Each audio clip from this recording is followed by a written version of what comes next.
If you like the video, make sure to like, subscribe, and comment for more videos like this. People who have encountered cryptids, humanoids such as Bigfoot, Mothman, Skinwalkers, crawlers, or other paranormal beings, what are your stories?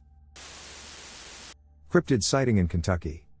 One day I was heading back to town on a road I take often that leads to the country, farmland, etc.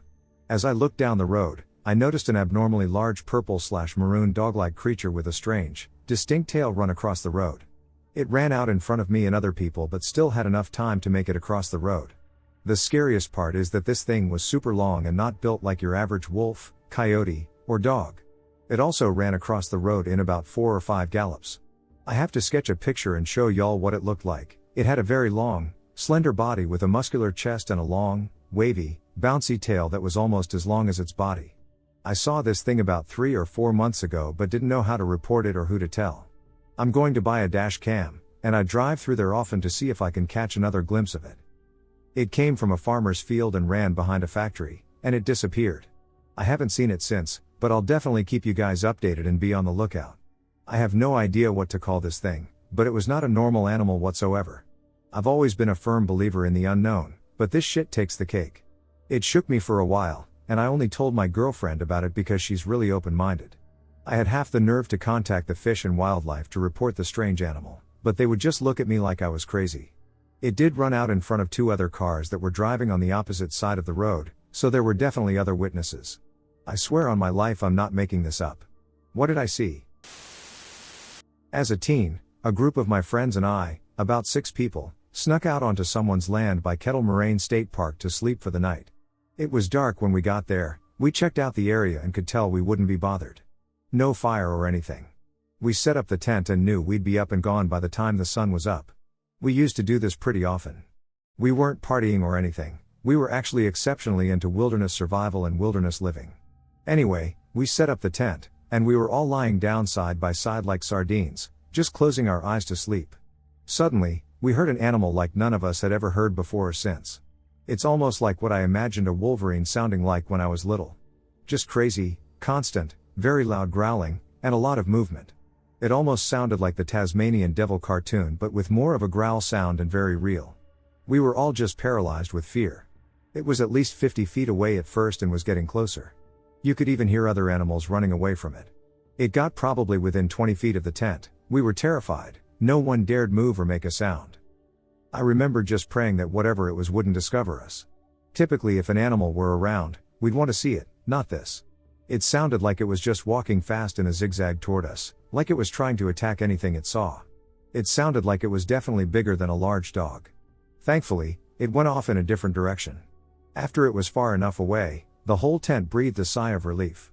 We stayed there in silence for a long enough time that we were sure it was gone, hardly speaking the whole time. When it seemed to truly be gone, we very quickly and quietly packed up the tent and cautiously made our way back to where my car was parked, in the parking lot of some rural bar. None of us could figure out what it was. I even went to the library to find a tape of different animal sounds, and nothing matched what we heard. About 10 years later, I happened to be watching a show about cryptids, and they had a segment about a cryptid in Wisconsin's Kettle Moraine State Park. I had no idea. I don't really believe in these things, but this one experience has me questioning it. Looking for info on a large, slender, cat-like cryptid with a human face. So, this is a story my mother has told me. These sightings came from Michigan, northwest of Flint, south of Saginaw. The story goes that my parents were driving at night on All Hallows Eve about 1976 to 1979 when suddenly a large, slender/lanky feline animal crossed the street, making them slam on the brakes. When this thing turned its head to look at them, my parents were horrified to see that it had a human face. This happened the following year, on the same road and on the same day, All Hallows Eve. I don't have many more details. My mother was raised in a family from northern Michigan where strange things would happen in the forest, but no one would talk about it. So anytime she started to bring this up, my father or another family member would shut her down. I am the curious type. I like to have facts and knowledge. So if anyone has heard of anything like this before, either in Native American mythology or knows of things happening in that area, please let me know. The only thing I can think of is a skinwalker. However, my mother has said it was known there was a government facility in the area, too. So the past week has been an intriguing one. I'm located in southwest Ohio, and we've had arguably the most confusing events unfold recently. On Friday the 22nd, our chicken coop, which is a 12 feet by 14 feet structure we paid a lot of money for, had the entire roof caved in with bolts broken clean off of hinges and thick 2x4s snapped clean in half.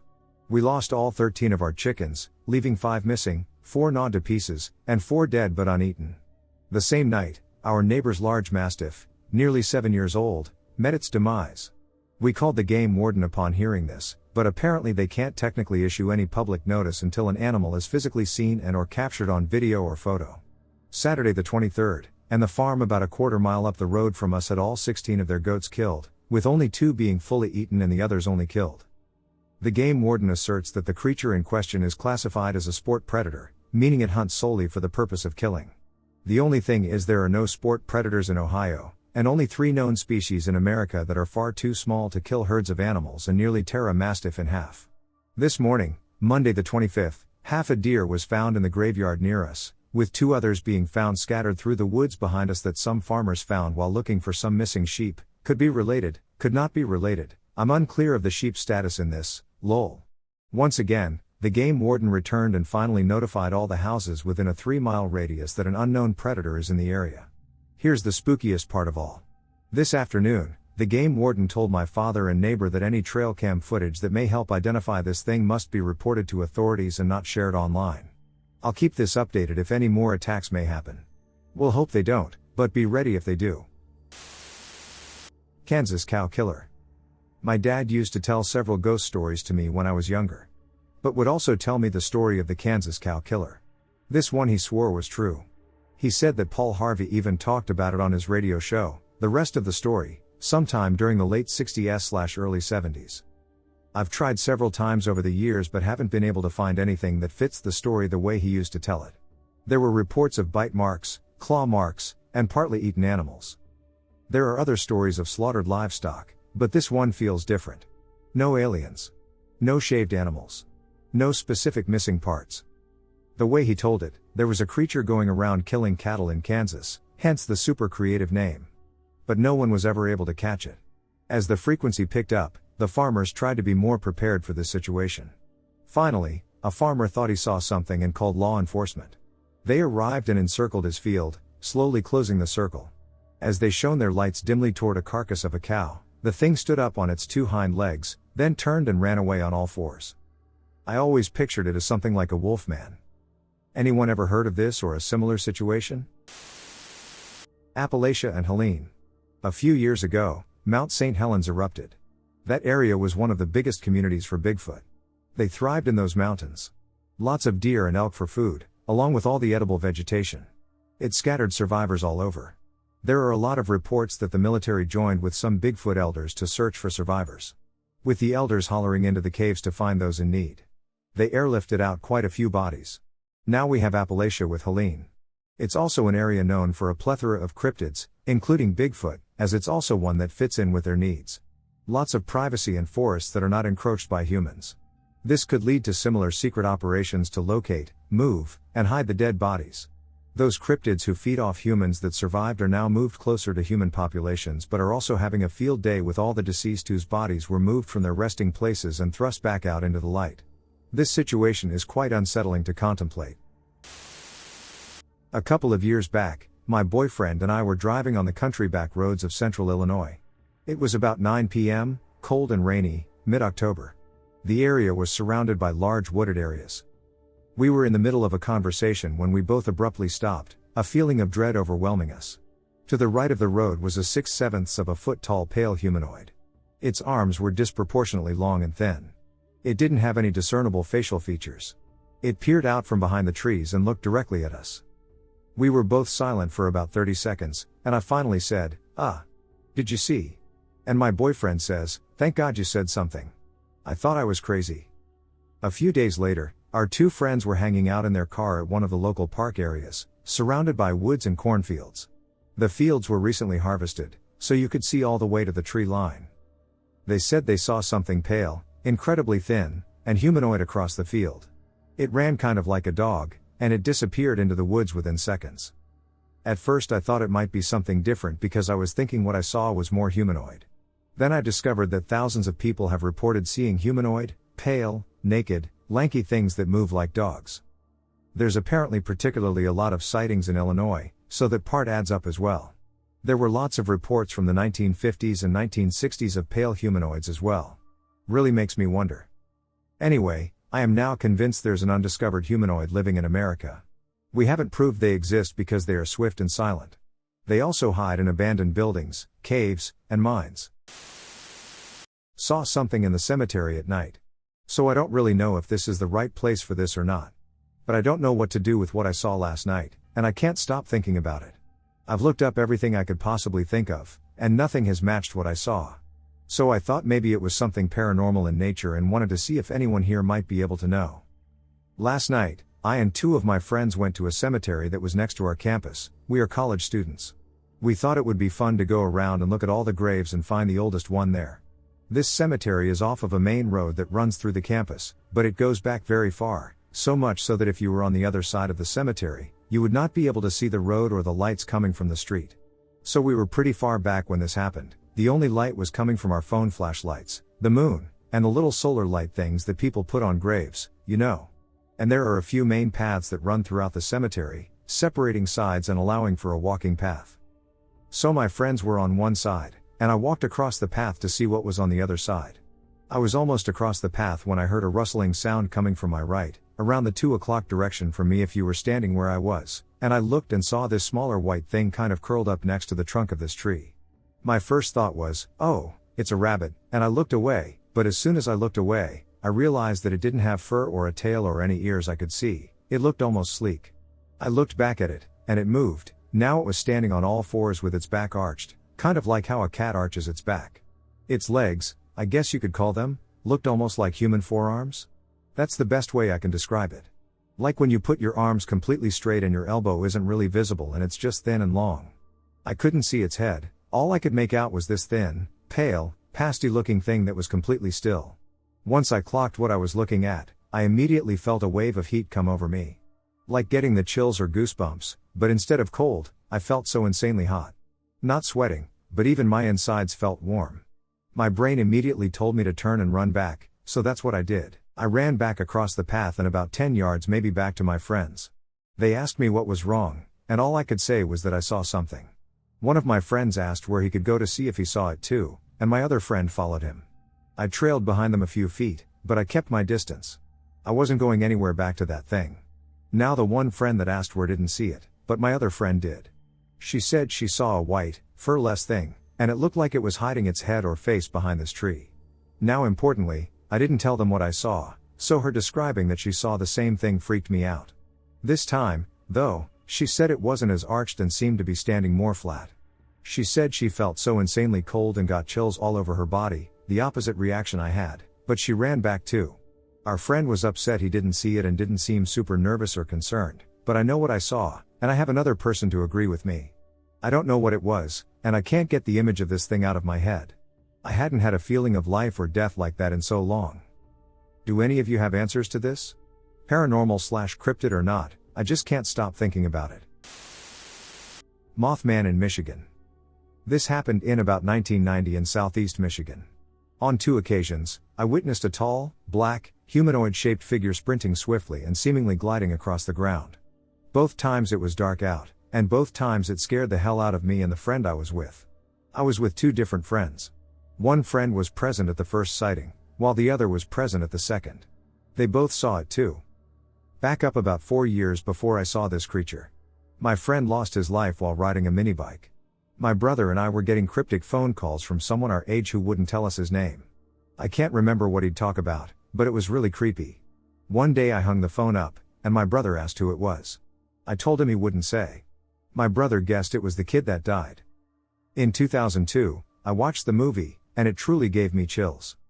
Nothing terrible ever happened to me, my friends, or the town, but besides that, we experienced the same thing as West Virginia did in the movie. Anyone else experienced this before? Help me identify a cryptid I've encountered. So for context, this was in Ohio, I'll say near Denison, but I don't want to be too specific for privacy reasons.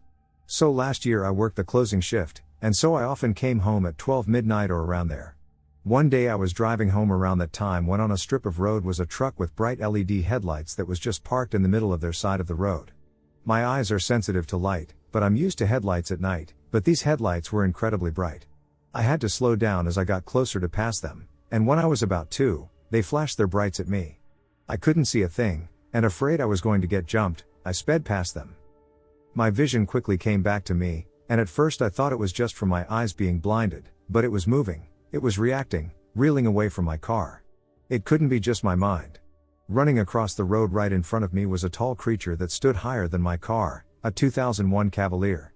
Its body was just completely covered in white fur that was all in thick dreads like a mop. I swear I caught glimpses of its legs, most definitely tall, but I think what little I saw between its dreaded fur was thin legs. But my eyes were glued on its neck, so I'm not sure just what I think I saw before my eyes became fixed. Its neck so long and bendy, it reeled away while I think it was facing me. I couldn't see a head, yet it looked headless. Just a numb neck covered in that mop-like fur. I swerved away from it and thankfully didn't lose control, but I could only think about the disbelief and shock I was feeling while seeing it run so fast into the woods. I didn't want to stick around to see if it'll come back or what that truck wanted. I just keep going, eager to get home faster now. I've been scared to share it for a bit, admittedly it scared me from even talking about it. Something didn't want me talking. But it's been bothering me, that shock of seeing it in my headlights and realizing so fast that it wasn't my mind messing with me from being blinded just keeps repeating in my head. I just want to know what it is, if anyone else has seen anything like it.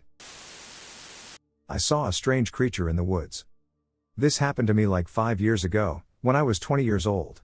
It was my mother's birthday, and she wanted to have a big party with all of her friends in a house our family has near a famous Mexican volcano. At around 10 o'clock, my mom told me that she and some of her friends were going to the forest to share scary stories and asked me if I wanted to go, and of course I said yes. We walked for about 15 minutes in the dark and stopped at a little cliff. I don't really know how to describe it. We were on top of a dirt path, and there was another path like that but down a couple meters from us, and there was just a lamp post down there, which was the only light source near us. I faced them in that path, and they faced a wall behind me. I started preparing to tell the story when I saw movement down there on that path, and I warned my mom about it. She and a couple of her friends looked back, and we all saw a small and strange creature. I'm not really sure how to describe it, but it was like a meter tall, stood on 2 legs, had 2 normal goat-like legs, and the other 2 were really tiny, like a T-Rex. His head was tiny and also goat-shaped with horns, but with more human features on the face mostly, and his torso was really short, like it almost had none, and his legs were 80% of his body.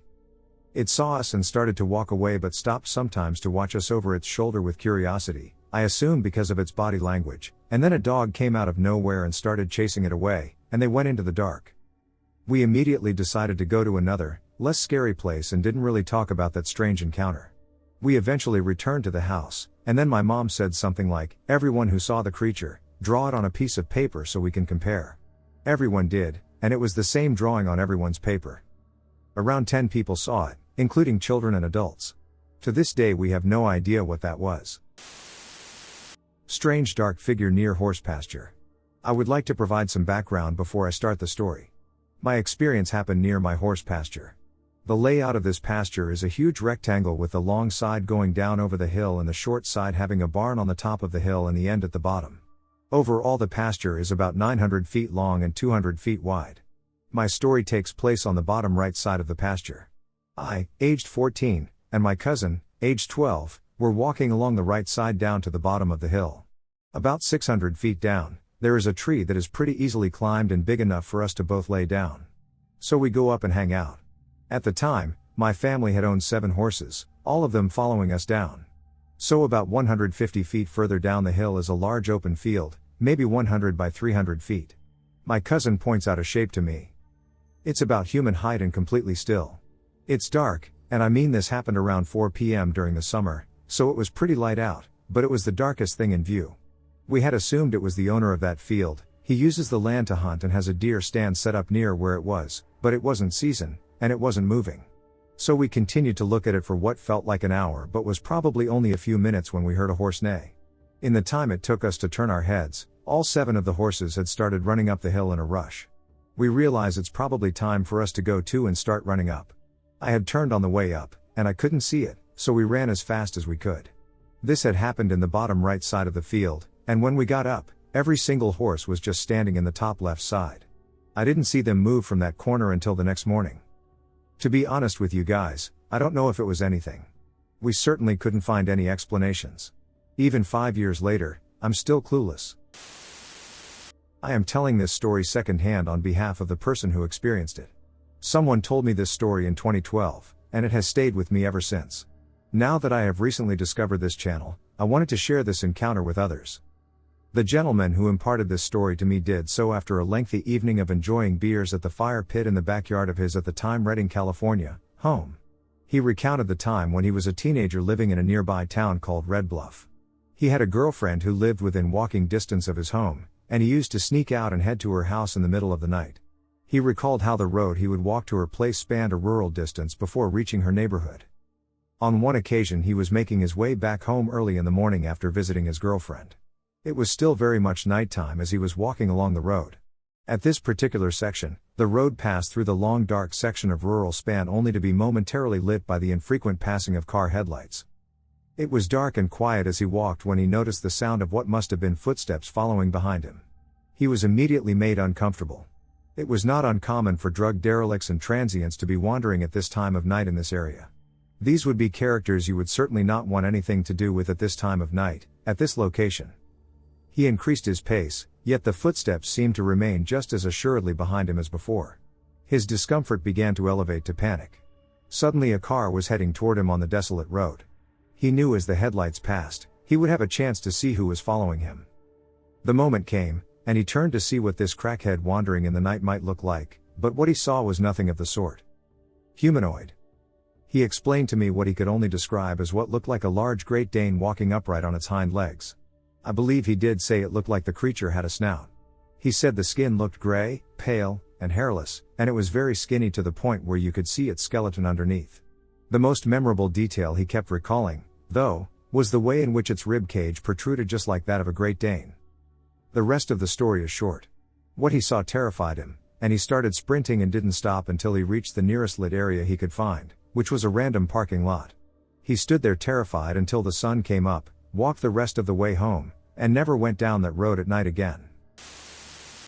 I grew up in a small rural town on the Sunshine Coast in Queensland, Australia, on a property that had 156 acres of bush that my stepdad at the time carved out some trails for me and my siblings to ride our bikes on when we weren't at school, etc. Any chance I got, I'd be out there and never experienced anything like this before.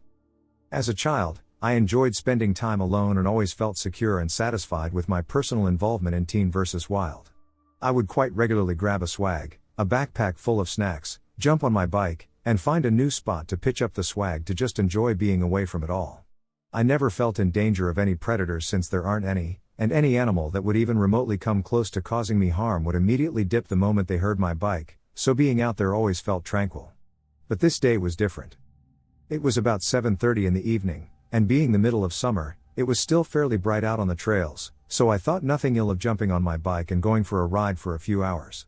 Along one of my favorite trails, a tree had fallen across it, so any time I decided to ride it, when I got to that spot, I'd have to stop and pick my front wheel up and prop it on the tree so I could ride over it and continue, but when I pulled up to the log, something just didn't feel right. I was immediately incredibly uneasy. It felt like someone was staring daggers through me with 1,000 years of rage in their eyes, and it made every hair on my body stand on its end. But I looked around and saw absolutely nothing and quickly brushed it off as just me being irrational because I had one too many energy drinks, and the nearest neighbor or even anyone would be walking on our property for hours just to reach this spot. But then I heard what sounded like twigs being snapped and walked over behind me back in the tree line, which immediately brought my heart rate back up to 11. I scanned around again and saw nothing, but this time I just felt like I was in a world of danger and had no idea why. I started sheepishly saying, "Hello? Is anyone there?" And got zero response except for the sound of twigs breaking around me, and that's when I heard it. A voice came from somewhere beside me saying, "Help me," but it sounded like two little girls saying it in unison, and it flipped me the duck out. I had never been more scared in my entire life. I ripped my bike over the log and rode faster than I ever have in my entire life out of there, but as I was starting to make some distance, whatever that thing was shrieked so loud, and it sounded super unnatural.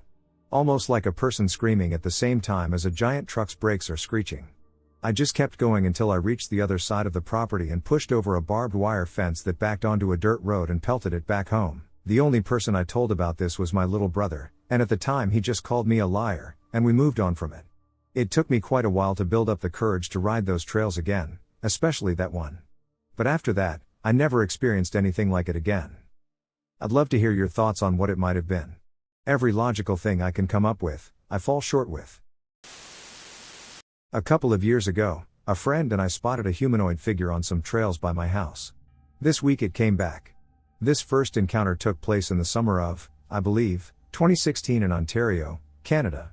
Although it was a while ago, I still remember every detail like it was yesterday. If I had been alone, I would have chalked it up to something else, but the fact that both of us saw this thing is what really puts me off. A friend and I were walking along a trail that runs alongside the main river that cuts through the city. There are some great wooded trails along the river, and some of them even lead to neighboring cities, but I digress. The sun was setting, and it was that time of evening where it was insanely dark under the tree coverage but still fairly light beyond the leaves. I had turned on my phone flashlight to light the way and put on some music for the two of us to listen to while we hustled home. The bugs were starting to bite, and being so close to the river, they got pretty nasty. I had paused to change the song on my phone, and my friend glanced to our left into the woods. She asks me, "What's that?" And instinctively I turn the light to where she was looking. In the darkness of the bushes and trees, we watch as this thing takes off running deeper into the brush with its back turned to us. It was making a ton of noise, twigs snapping, leaves rustling. It really didn't seem to care. Now, there are deer on this trail. I've seen a few on my walks during the day, but this was absolutely no deer. Even in such a short amount of time, the image of this thing running from us is burned in my mind. It was on all fours. It had an awkward gait like a human trying to run on its hands and feet, meaning its arms were far too short compared to its legs to be running like that. This thing was white, and the light reflected off its leathery-looking skin. It was skinny with thin arms and legs. The two of us didn't stick around much longer after that and instead chose to run the rest of the trail until we hit the end that led out into a set of soccer fields. We never spoke about it after that, and if we did, it was sort of in passing. That was until yesterday. I was scrolling the sub for my city and paused the minute I saw a title informing people to stay away from the river trails. Curious, I checked the post out. The post described exactly what my friend and I had seen that night on those exact sets of trails by the river.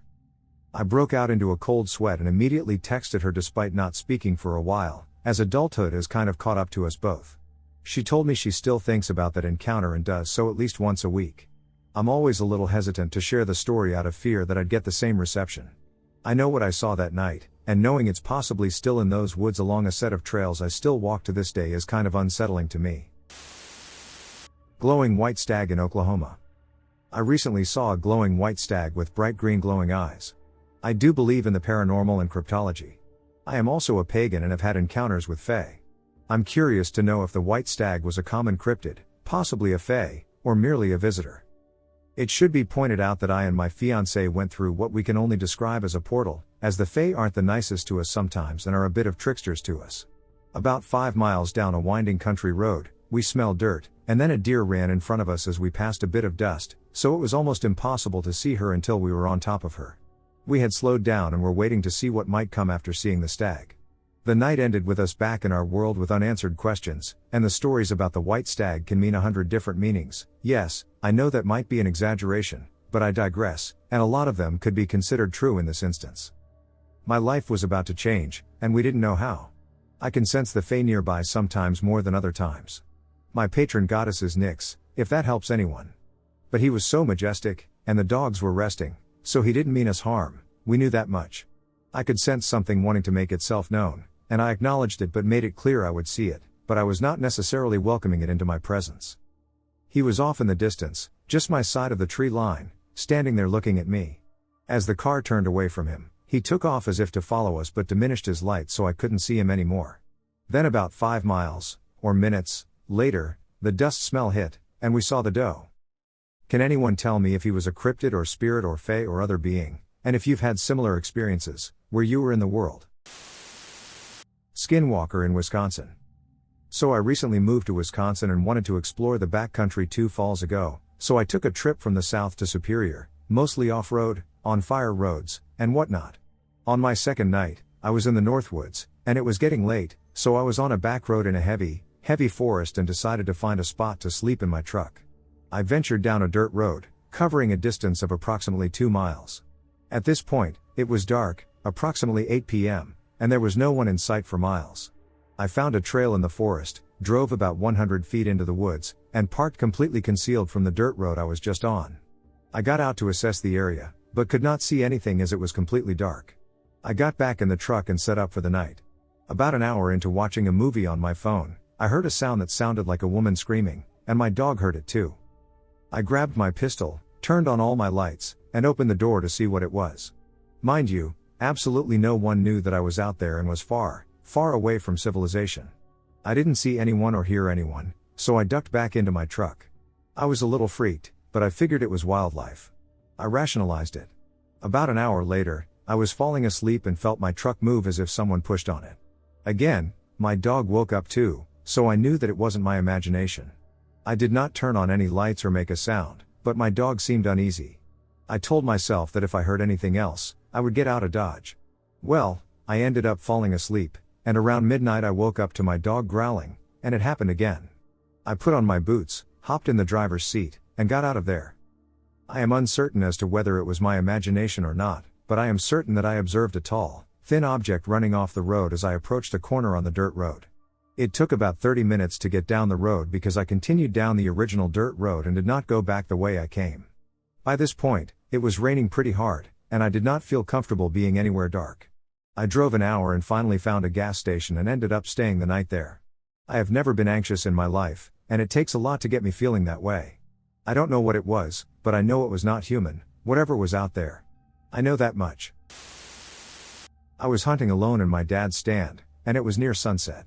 It was almost a blue hour, where the sky and ground have a blue tint to them as it gets darker. I always text or send a picture to my dad or our family group chat when I see deer or something, just to let them know what's around and what's out there.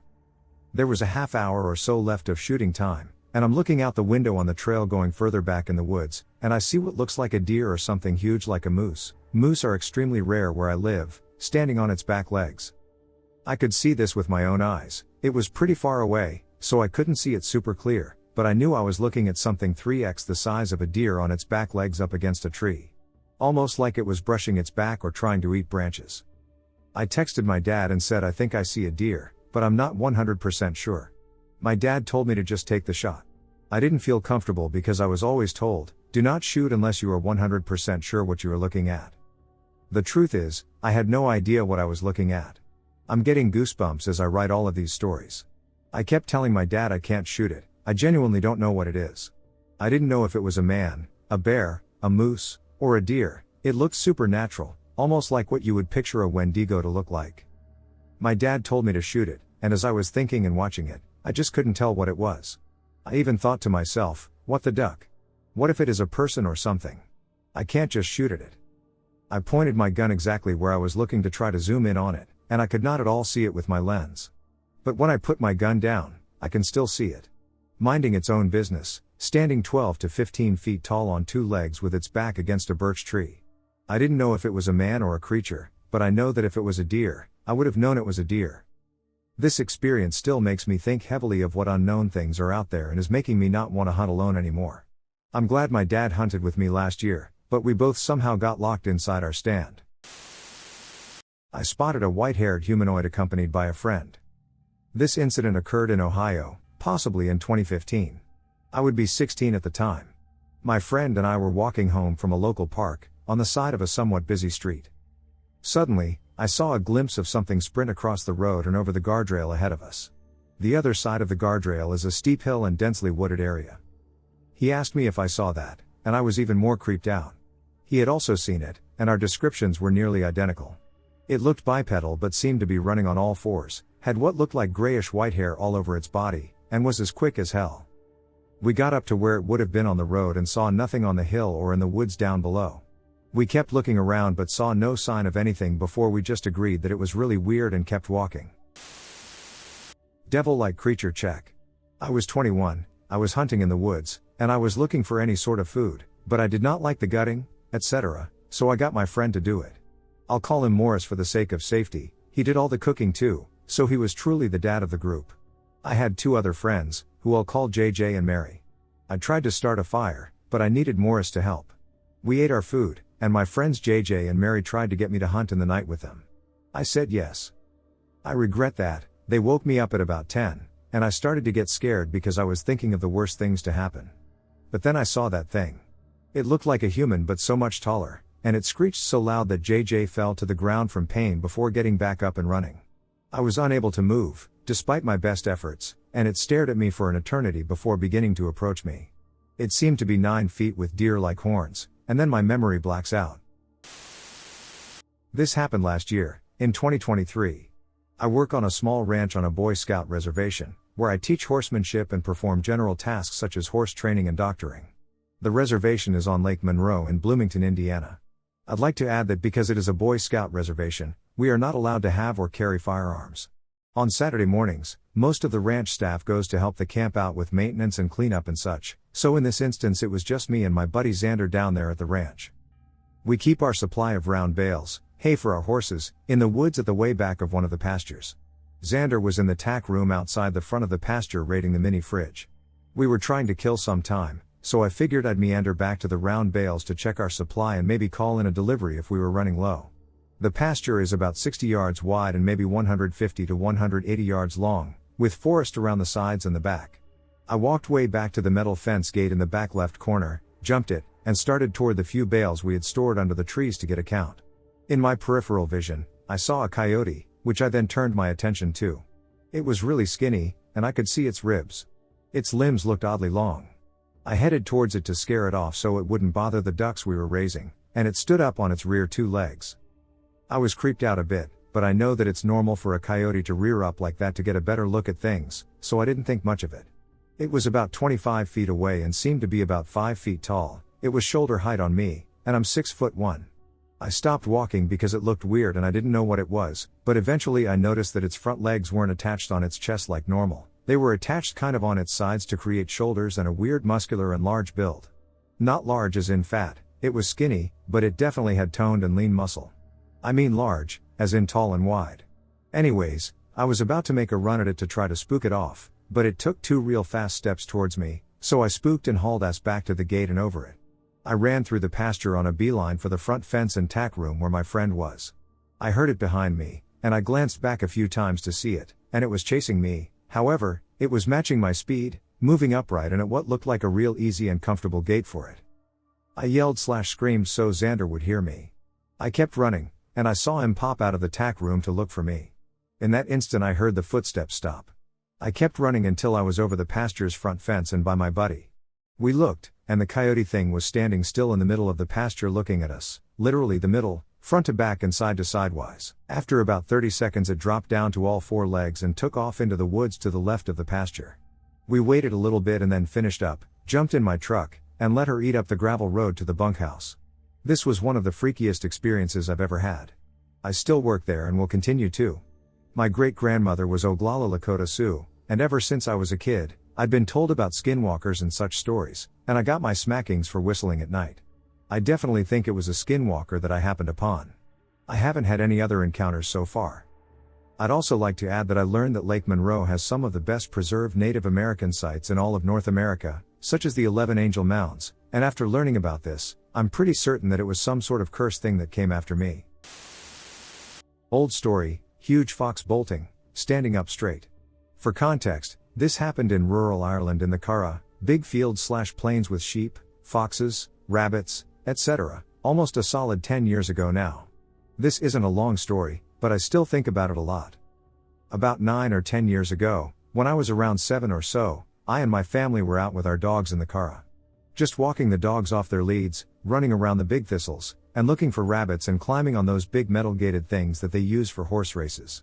I don't know what time of year it was, for context of when it gets dark, but it was probably around 8, maybe closer to 9 p.m., and we had been there for maybe an hour or so and were walking our way back. We were gone far, but enough to where it would be enough of a trek for a 7-year-old to track through with the bumpy ground from the sheep. We were probably a 5-minute casual walk away from the gate where my dad had parked his van. I was about 7, insanely into animals and the knowledge around them, but man, when I tell you that was not a normal fox. I've seen hundreds of foxes since, and that thing was massive. We were walking on a grass strip between the fence beside where there are two big thistle/thorn bushes beside us, and when I tell you I watched a fox appear from behind one of them and bolt right across to behind the other bush on its hind legs. I'm not talking slow either, that thing ducking bolted in a second, fully stood up like a person. I didn't think too much of it in a scary way. I pointed it out to my dad because whoa, a fox, and he must have seen it too because we were sprinting back to the van once he told us to go a few seconds later. I was scared because I didn't know what was happening. It's like when someone acts anxious or freaked out, but you have no clue what's going on. I was so confused. My dad says he doesn't remember, and neither do my siblings, but I know for a ducking fact that happened. I've got shit memory, even for crucial things in my life, but every time I'm out in the car, I just cannot ducking forget about that dude. Even just by the cornfield near my house, I see foxes all the time, but man. Imagine the fox and the What Does the Fox Say music video at the end. That music video scared the living shit out of me because of it. I feel very lucky to be back home today. The sighting occurred in the woods yesterday. I and a friend were traveling through some Forest Service roads close to Carmi, BC, yesterday. We were talking about reality, psychedelics, hidden history, dreams, UFOs, and, of course, Sasquatch. On the way back I started to feel like we were being watched and followed. No matter how much faster I went, I still felt like it was right behind me. The feeling starts to grow with intensity, and I let AJ know. There was a clear cut beside the road on the passenger side next to an undisturbed part of the forest. I point to the part of the forest and say, I feel like there are at least 8 people watching us in there. When the headlights came into that part, there were 5 dark figures in the trees but not covered completely in bush. Head, shoulders, arms, legs, I assumed nothing of it. It was simply a coincidence.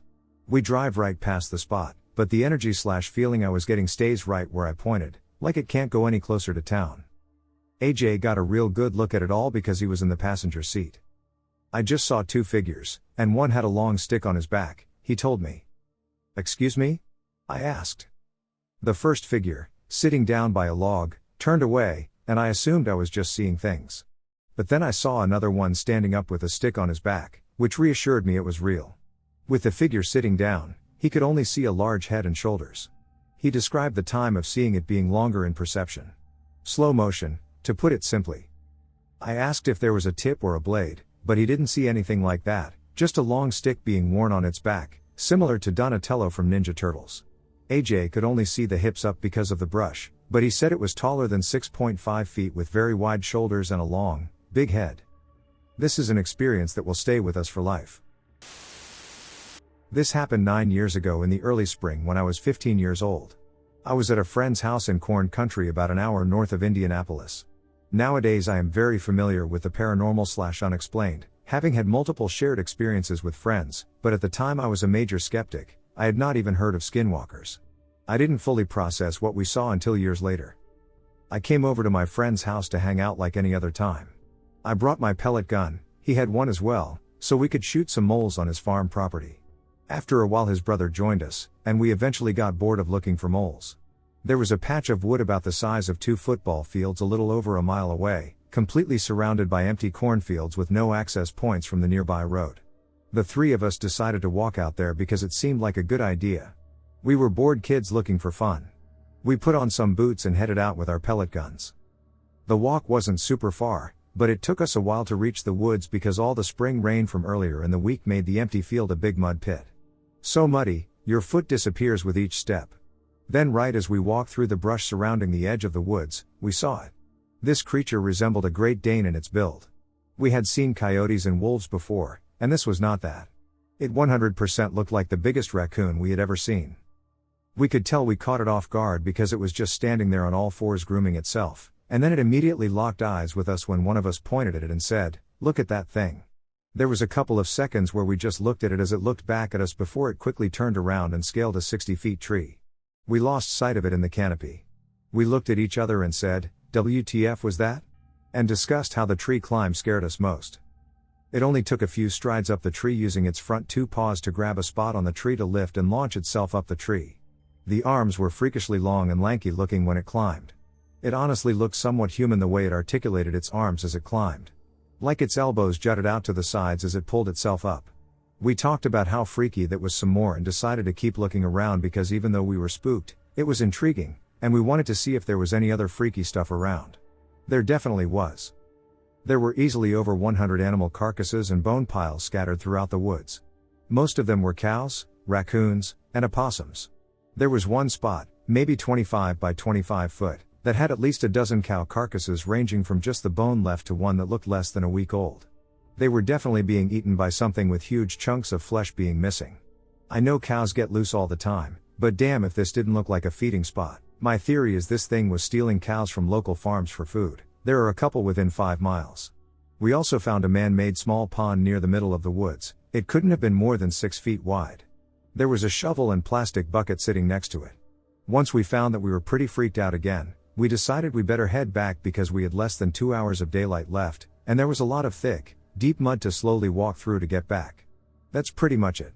At the time it freaked me out a bit, but looking back now, knowing what skinwalkers are, I'm just pleased we came back completely unscathed. Unfortunately, I don't hang out with those guys anymore, and I tried to go back with some different friends somewhat recently only to see that the woods had been cleared out and there was nothing there. I initially believed I was hallucinating, but upon consulting Google Earth, I noticed that the cleared area had been replaced with piles of dirt and logs. It's probably an omen to not chase this thing. I'll take it at face value. Do you guys think this was a skinwalker or just an apex raccoon? Horse-faced woman. At the time this happened, I lived near St. Louis, Missouri, with my daughter and my husband. My daughter, her friend, and I had gone to a local mall to do some shopping before school started. We were walking out of one of the stores, and there were some people walking in at the same time. I happened to glance up and notice one of the women walking in. Her true face, it shone through her human skin. It was the face of a brown horse with the shape of the horse's head morphed under the woman's long dark hair. When she noticed that I saw her true form, she snapped her head around and stared at me as I walked away. I was telling my daughter and her friend what I saw and what was happening, but they just laughed and did not believe me. Please tell me someone else has seen something like this. I am not the only one. I can't forget what I saw that day. I wish I could draw, but I can't. Please, someone tell me that they are seeing something like this, and it was at Chesterfield Mall in Chesterfield, Missouri, in 2012. So this happened to my friend, not me, in 2007. We're adults now, and this happened to her when she was 16. To this day she describes what she saw in the exact same way as she had right after it happened and can still clearly picture it. So here goes. She was walking home from her friend's house in a town in southern Oregon. It was dark, and no one else was out. She claims to be completely sober and not sleep deprived. She is currently on her way home, approximately 2 blocks away from her house. She was walking on the sidewalk along the main street and was crossing between 5th and 6th Street. Her house is on 7th. Across the street is a Safeway and a cemetery. Right then, she noticed something about 50 feet ahead of her, crossing the street from the cemetery side to the side she was on. This is how she describes it. There were 2 creatures, things walking on their hind legs, side by side. One was slightly shorter than the other, but they were both really tall, at least 7 feet. They were hunched over, lanky, and extremely skinny. She says her immediate first thought was they looked almost like deer walking on their hind legs, but they didn't have any fur. Their skin resembled a shade of dark gray. They held their arms and wrists kind of like how a T-Rex would, but their arms and hands were very long, almost as lengthy as their legs. When I asked, she said she didn't see any tails. I asked her if they had hooves, and she said she thinks so, but can't remember that part for certain. Everything was quiet, and she didn't hear them making any sounds on the pavement as they walked. I asked her if they had antlers or deer-like shaped faces. I thought maybe it was just hairless deer walking on their hind legs for some reason. She confirmed that they lacked antlers and that their heads resembled those of a person rather than a deer or any other animal. She describes their faces as looking human, with human features, but something was just slightly off. She had frozen where she was as soon as she saw them. Everything was quiet, and there were no cars driving by or anyone else around.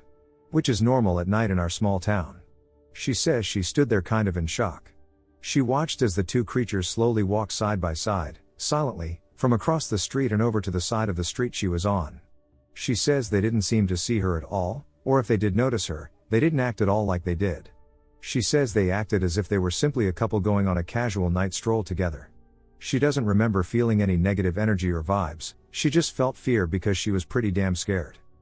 As soon as they finished crossing the street, they continued straight down 6th Street, and she couldn't see them after they passed the first house and kept walking down. At that point, she said she snapped out of the shock and started running 1 more block towards 6th Street to see where they were going. Once there, she turned down 6th Street to follow them, but they were completely gone. She doesn't know where they could have possibly gone that fast considering they were just walking, and not walking quickly, but like I said, almost as if the two of them were just out on a casual night stroll. As soon as she realized they had somehow disappeared out of nowhere, she started running as fast as she could the one more block to her house on 7th Street. She told her mom and sister the next morning. She says these creatures were like nothing she has ever seen or heard of before. She's only ever told her family and a few friends, me being one of them. Oh, and also she has no history of any mental illnesses.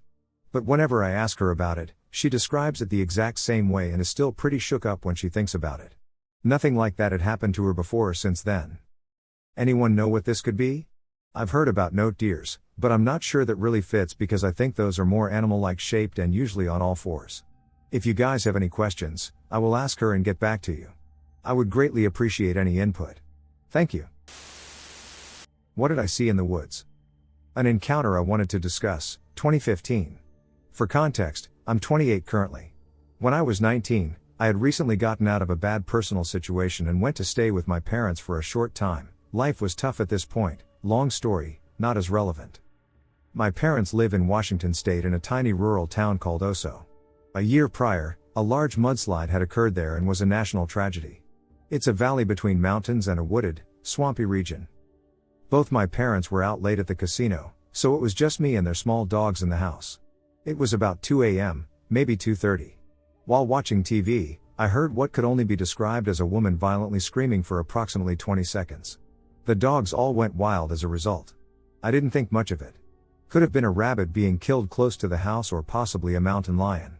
The problem is this occurred several more times and for long, drawn-out periods. Against the better judgment of every human being reading this, I decided I should investigate. I donned a t-shirt and shoes, not even bothering with pants, just boxers. I grabbed my 12-gauge shotgun and a flashlight and made my way out the door. I made my way all around the house looking about for the source of the commotion. I heard some noise on the far side of the house and proceeded in that direction. About 50 feet past the house was a large greenhouse that I made my way to. Recently my dad had clear-cut a large portion of woods past the greenhouse and pulled all the stumps, leaving a kind of clear-cut wasteland. There were pools of standing water and mud left as a result. The moon was very bright and illuminated this area somewhat well. I shined my light over this area and found what I thought was the source of the noise. 2 coyote pups were out in this area playing around and yipping under the moonlight. I watched them for a time and then decided I should probably pack it in and call it a night. However, this is when things start to get strange. Something spooked the pups, and they ran off, oddly enough towards the road and not towards the remaining woods. I began to scan the area with the light looking for anything worth note. That's when I saw it. Where the clear-cut ended and the tree line began, I saw the reflection of a bright set of eyes peering out. It was sitting just behind the tree line, so its body was obscured by low-hanging pine tree branches. I was very familiar with the property, so I estimate I was probably 100 yards or so from the creature and the tree line. Out of curiosity, I let the flashlight linger on the set of eyes for some time. Eventually the creature shifted its focus to me and began to stare at me. At 19 I wasn't one to back down and began to move closer slowly while keeping the gun at the ready. Every step, I would sink a little bit into the swampy ground.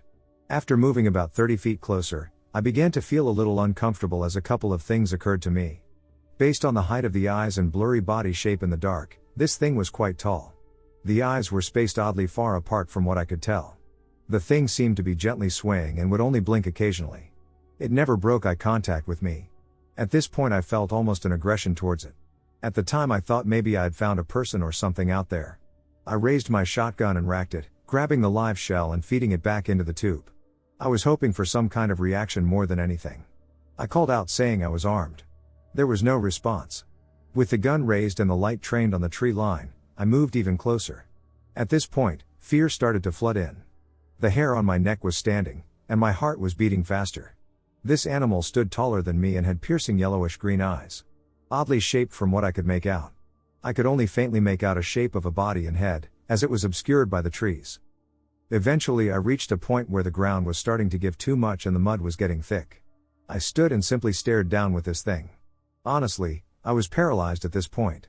It was not intimated in any way, even though it was probably only a minute or two that we stared at each other. It felt like an eternity. My legs started to buckle, and I could feel a cold sweat forming on my neck. After screaming at myself internally, I began to back away slowly, not willing to look back from whatever was staring at me. Eventually, after getting some distance away, the creature slowly backed away from the tree line and into the forest. I could see the eyes sway with every step backwards. After a couple of steps, I could no longer see it. In one swift motion, I flicked the safety back on my shotgun and sprinted back to the house with everything my body had. I could feel the mud kicking up with every step. Once I got in, I closed all the windows and blinds and made sure everything was locked. Shortly after, the screaming noise happened a couple more times that evening. At the time, my parents did not believe me. For years I tried to rationalize and come up with an explanation for what I encountered that night. Maybe it was Bigfoot?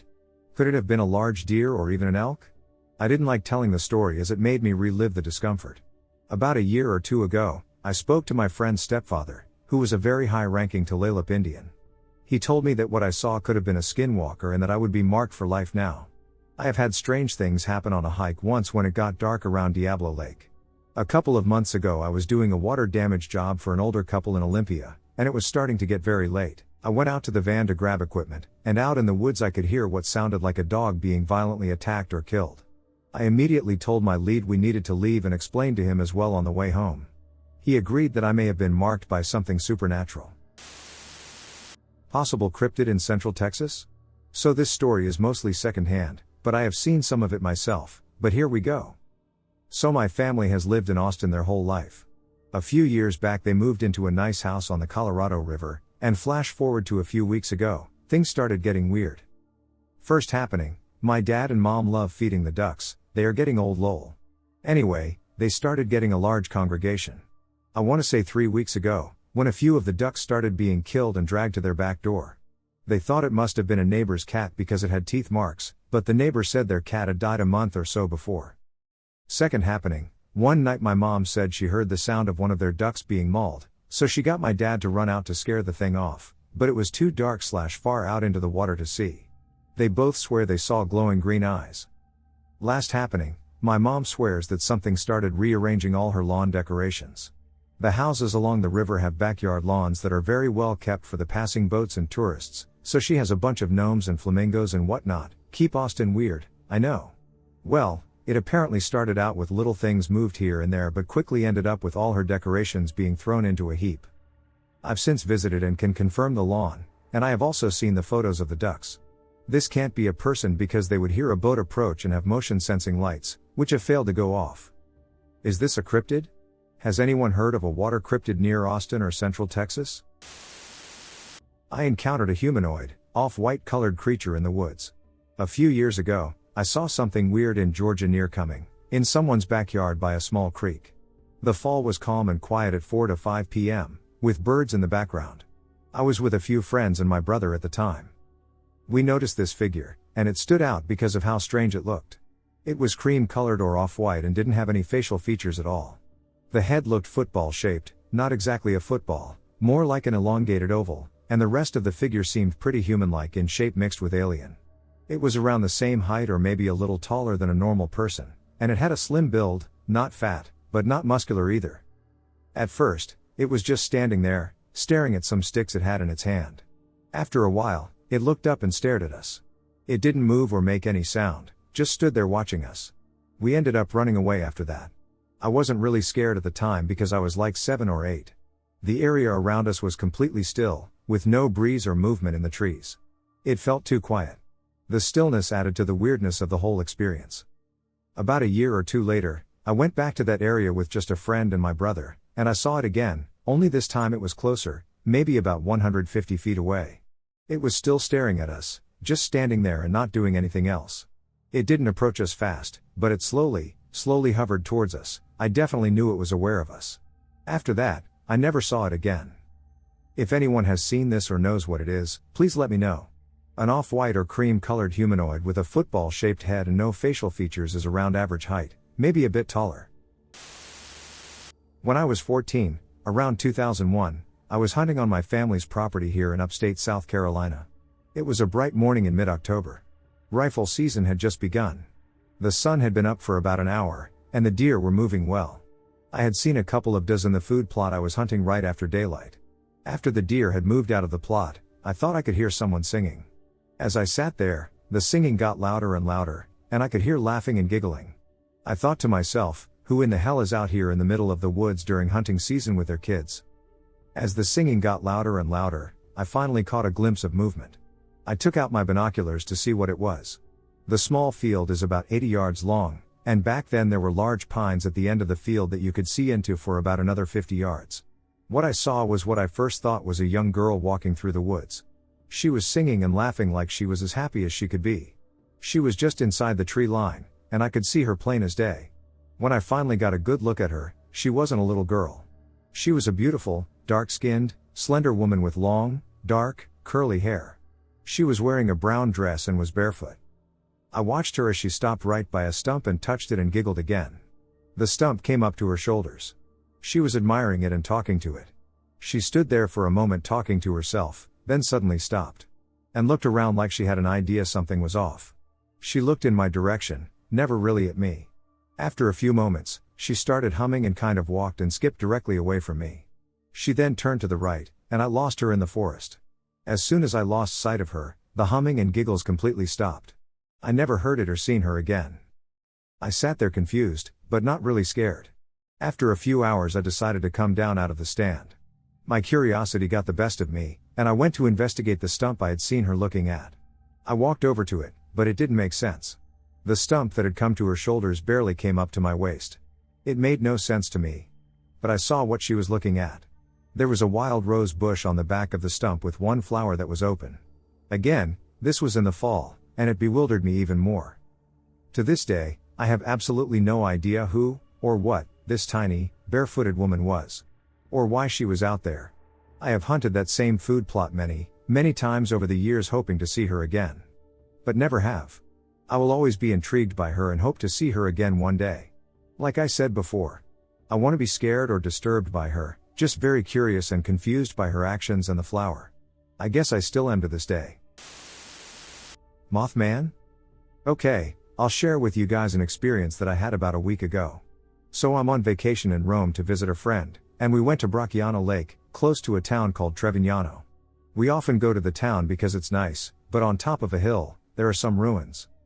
One night we went up to the ruins. It was late and not the first time we went there, and we took different paths to get to the top. He used the less conventional one, and I took the normal one. I couldn't climb because I had an ice cream. Since it was really dark, I had to hold up the flash with my phone, but when I got to the higher part, I think I saw something. I think it was Mothman or something similar.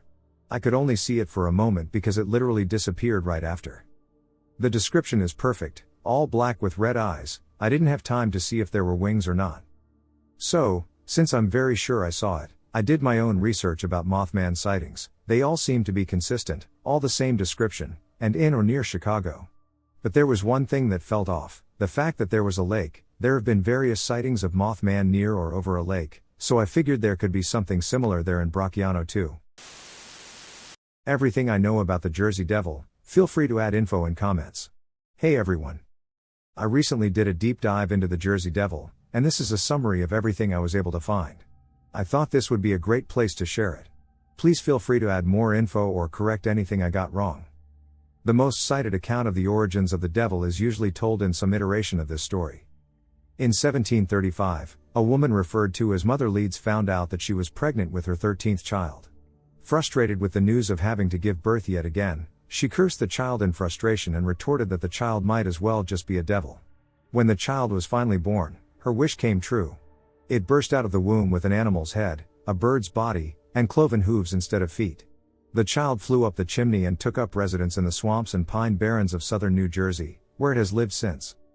According to genealogical records, there was a woman who lived in Burlington, New Jersey, who gave birth to 12 children between 1704 and 1726 named Deborah Leeds. Her husband was a man named Japheth Leeds, who was the son of a man named Daniel Leeds. Daniel settled in America after leaving England in 1677. In 1687, Daniel started publishing an almanac that included a section for astrology. Which now seems harmless, but back then, when you were living in a community of Quakers, it was seen as ungodly. In 1716 Daniel retired and passed the almanac down to his son, Titan, who changed the logo to a dragon-like creature, which looks a lot like the Jersey Devil. The Leeds family had made some unpopular political ties and were publicly considered to dabble in the occult. A publishing dispute against none other than Benjamin Franklin, who was also in the almanac publishing business, was an antagonizing event that led to even more rumors about the Leeds family, as Franklin would publish nasty things in his almanac about the family. It was basically his Twitter account. The myth of the Jersey Devil has been held steadfast in the area for centuries. In 1840 there were reports of a strange animal going on a rampage by slaughtering livestock, trying to kidnap children, and spreading fear and terror. It killed 2 large dogs, 3 geese, 4 cats, and 31 ducks. Feel bad for the guy who had to keep count. Even Napoleon Bonaparte's brother, Joseph Bonaparte, claimed to see the beast while hunting alone in the woods of Bordentown, New Jersey. He came face to face with an animal with a long neck, wings, legs like a crane with horse's hooves at the end, stumpy arms with paws, and a face like a horse or a camel. It hissed at him and then flew away. There were many other sightings that continued to sparsely carry on. Until January 16, 1909, when local papers started claiming that residents had started noticing odd hoof prints in the snow on their front lawns and even on rooftops in South Jersey. Papers were reporting that livestock and pets were being slaughtered. Some papers were even reporting sightings of what they were calling the Jersey Devil, with conflicting descriptions of what the beast looked like. Generally it was described as having 4 legs, but it was bipedal. It had wings, and its head looked more like that of a horse or goat. It could even breathe fire. The Philadelphia Zoo put out a bounty, offering $10,000 to whoever could capture this mythic beast. Many farmers and paranormal investigators grabbed their shotguns and headed into the rural New Jersey woods guided by these hoof prints to find the beast and collect the reward. A hunting party captured the beast on January 23. The next day an ad ran in a local paper saying that the beast was caught and now prominently on display at the C.A. Bradenberg's museum, which is now a parking lot in Philadelphia. Years later the entire event was reported to be a hoax by a press agent named Norman Jeffries, who claimed that the Jersey Devil was actually just a cleverly disguised kangaroo. There aren't too many modern-day sightings of the Jersey Devil. And as always, it continues to live on as an urban legend and in our imagination. I've been a long-time lurker here. I live in the middle of nowhere with a track record of cryptid and paranormal activity. However, I've never expected to have any personal experiences. Last night, about 11 p.m., I heard the most horrifying shrieking sound outside of the house. The strangest part was the sound wasn't coming from any one direction. It was like surround sound, the way it was coming from every angle. It sounded almost human, and every dog within our radius was going crazy. We live rurally, and it's not uncommon to hear foxes, bobcats, coyotes, and mountain lions at night. When we hear them, typically the neighbors' dogs from whatever direction the sound came from go nuts for a few minutes, and then the peaceful quiet resumes. That was not the case last night. The dogs from the neighbors on the left, right, and behind us were going insane, barking and howling and even making loud whining sounds. I feel the need to add that each neighbor is about 0.5 to 1 mile away as well. The shrieking continued several times, and each time it was that surrounding sound, not coming from any identifiable direction. Aside from the shrieking and the dogs, it was silent outside, no insects, no birds, we have lots of owls, nothing. I had this sense of dread in the pit of my stomach and felt like something was watching me from outside. I've never experienced anything like it in our time living out here. We're about an hour north of Mount Shasta, and I know there are a lot of weird things associated with the area, but it was such a bone-chilling experience, and I'm honestly a bit nervous for nightfall tonight. One thing that was intriguing was that I started praying fervently. As soon as I did, all the creepy noises stopped. The shrieking and the barking all went quiet, and the insects and birds started back up. It was so bizarre. Anyone have any idea what the shrieking may have been coming from? Sorry for the long one, I wanted to give as much information as I could. I feel silly for even posting in here, but I just can't shake the experience, and I figured if anyone would have any ideas what it could be, it would be you guys. Thanks for listening if you made it this far. My friend just had an insane experience. Massive wing-type humanoid in Lawrence, Kansas. My friend sent me an insane text out of nowhere. Who is ex-military and was honorably discharged and has been in combat, sent me an insane text yesterday morning. I'm going to post it verbatim. Bro, I'm not sure what the duck I just saw, but it's not something I've ever encountered before anywhere, not in real life, on TV, in games, or anything. I was walking my pet dog, name redacted for anonymity, and we were down by the tree line behind the trailer park between K10 and the trailer park on 31st and Iowa at 4:30 a.m., and my pet dog just stopped dead in his tracks and started barking at the sky. I looked up, and there was something floating about 50 feet above us. The closest thing I can relate it to is something shaped like a human with massive wings and glowing eyes. I pulled my phone out, and it shot straight up and disappeared. My ducking heart is pounding right now. He sent me the text right after it happened. The closest description he gave was that of the classical Mothman trope. Tropes like Mothman are just sensationalized ways of categorizing people's real unexplained experiences, in my opinion. But they're useful because they help categorize people's experiences. My friend knows I'm open-minded, hence why he reached out to me first. Hello everyone, now this is my first story, and I don't know much about what I saw and would like some info on what I might have seen. Anything helps. So this was back in 2017, in late summer, when it gets dark around 8 p.m. My class and I were camping in the woods for some reason I don't remember, but we were all getting ready to go to sleep and end the day. I was the last person to go through the woods to the toilets, so I ended up going on my own down the dark path where you can very easily get lost. As I was approaching the path through the woods, I looked up over the tree line since I heard a sharp sound, and I saw a shadowy figure that looked almost goat-like.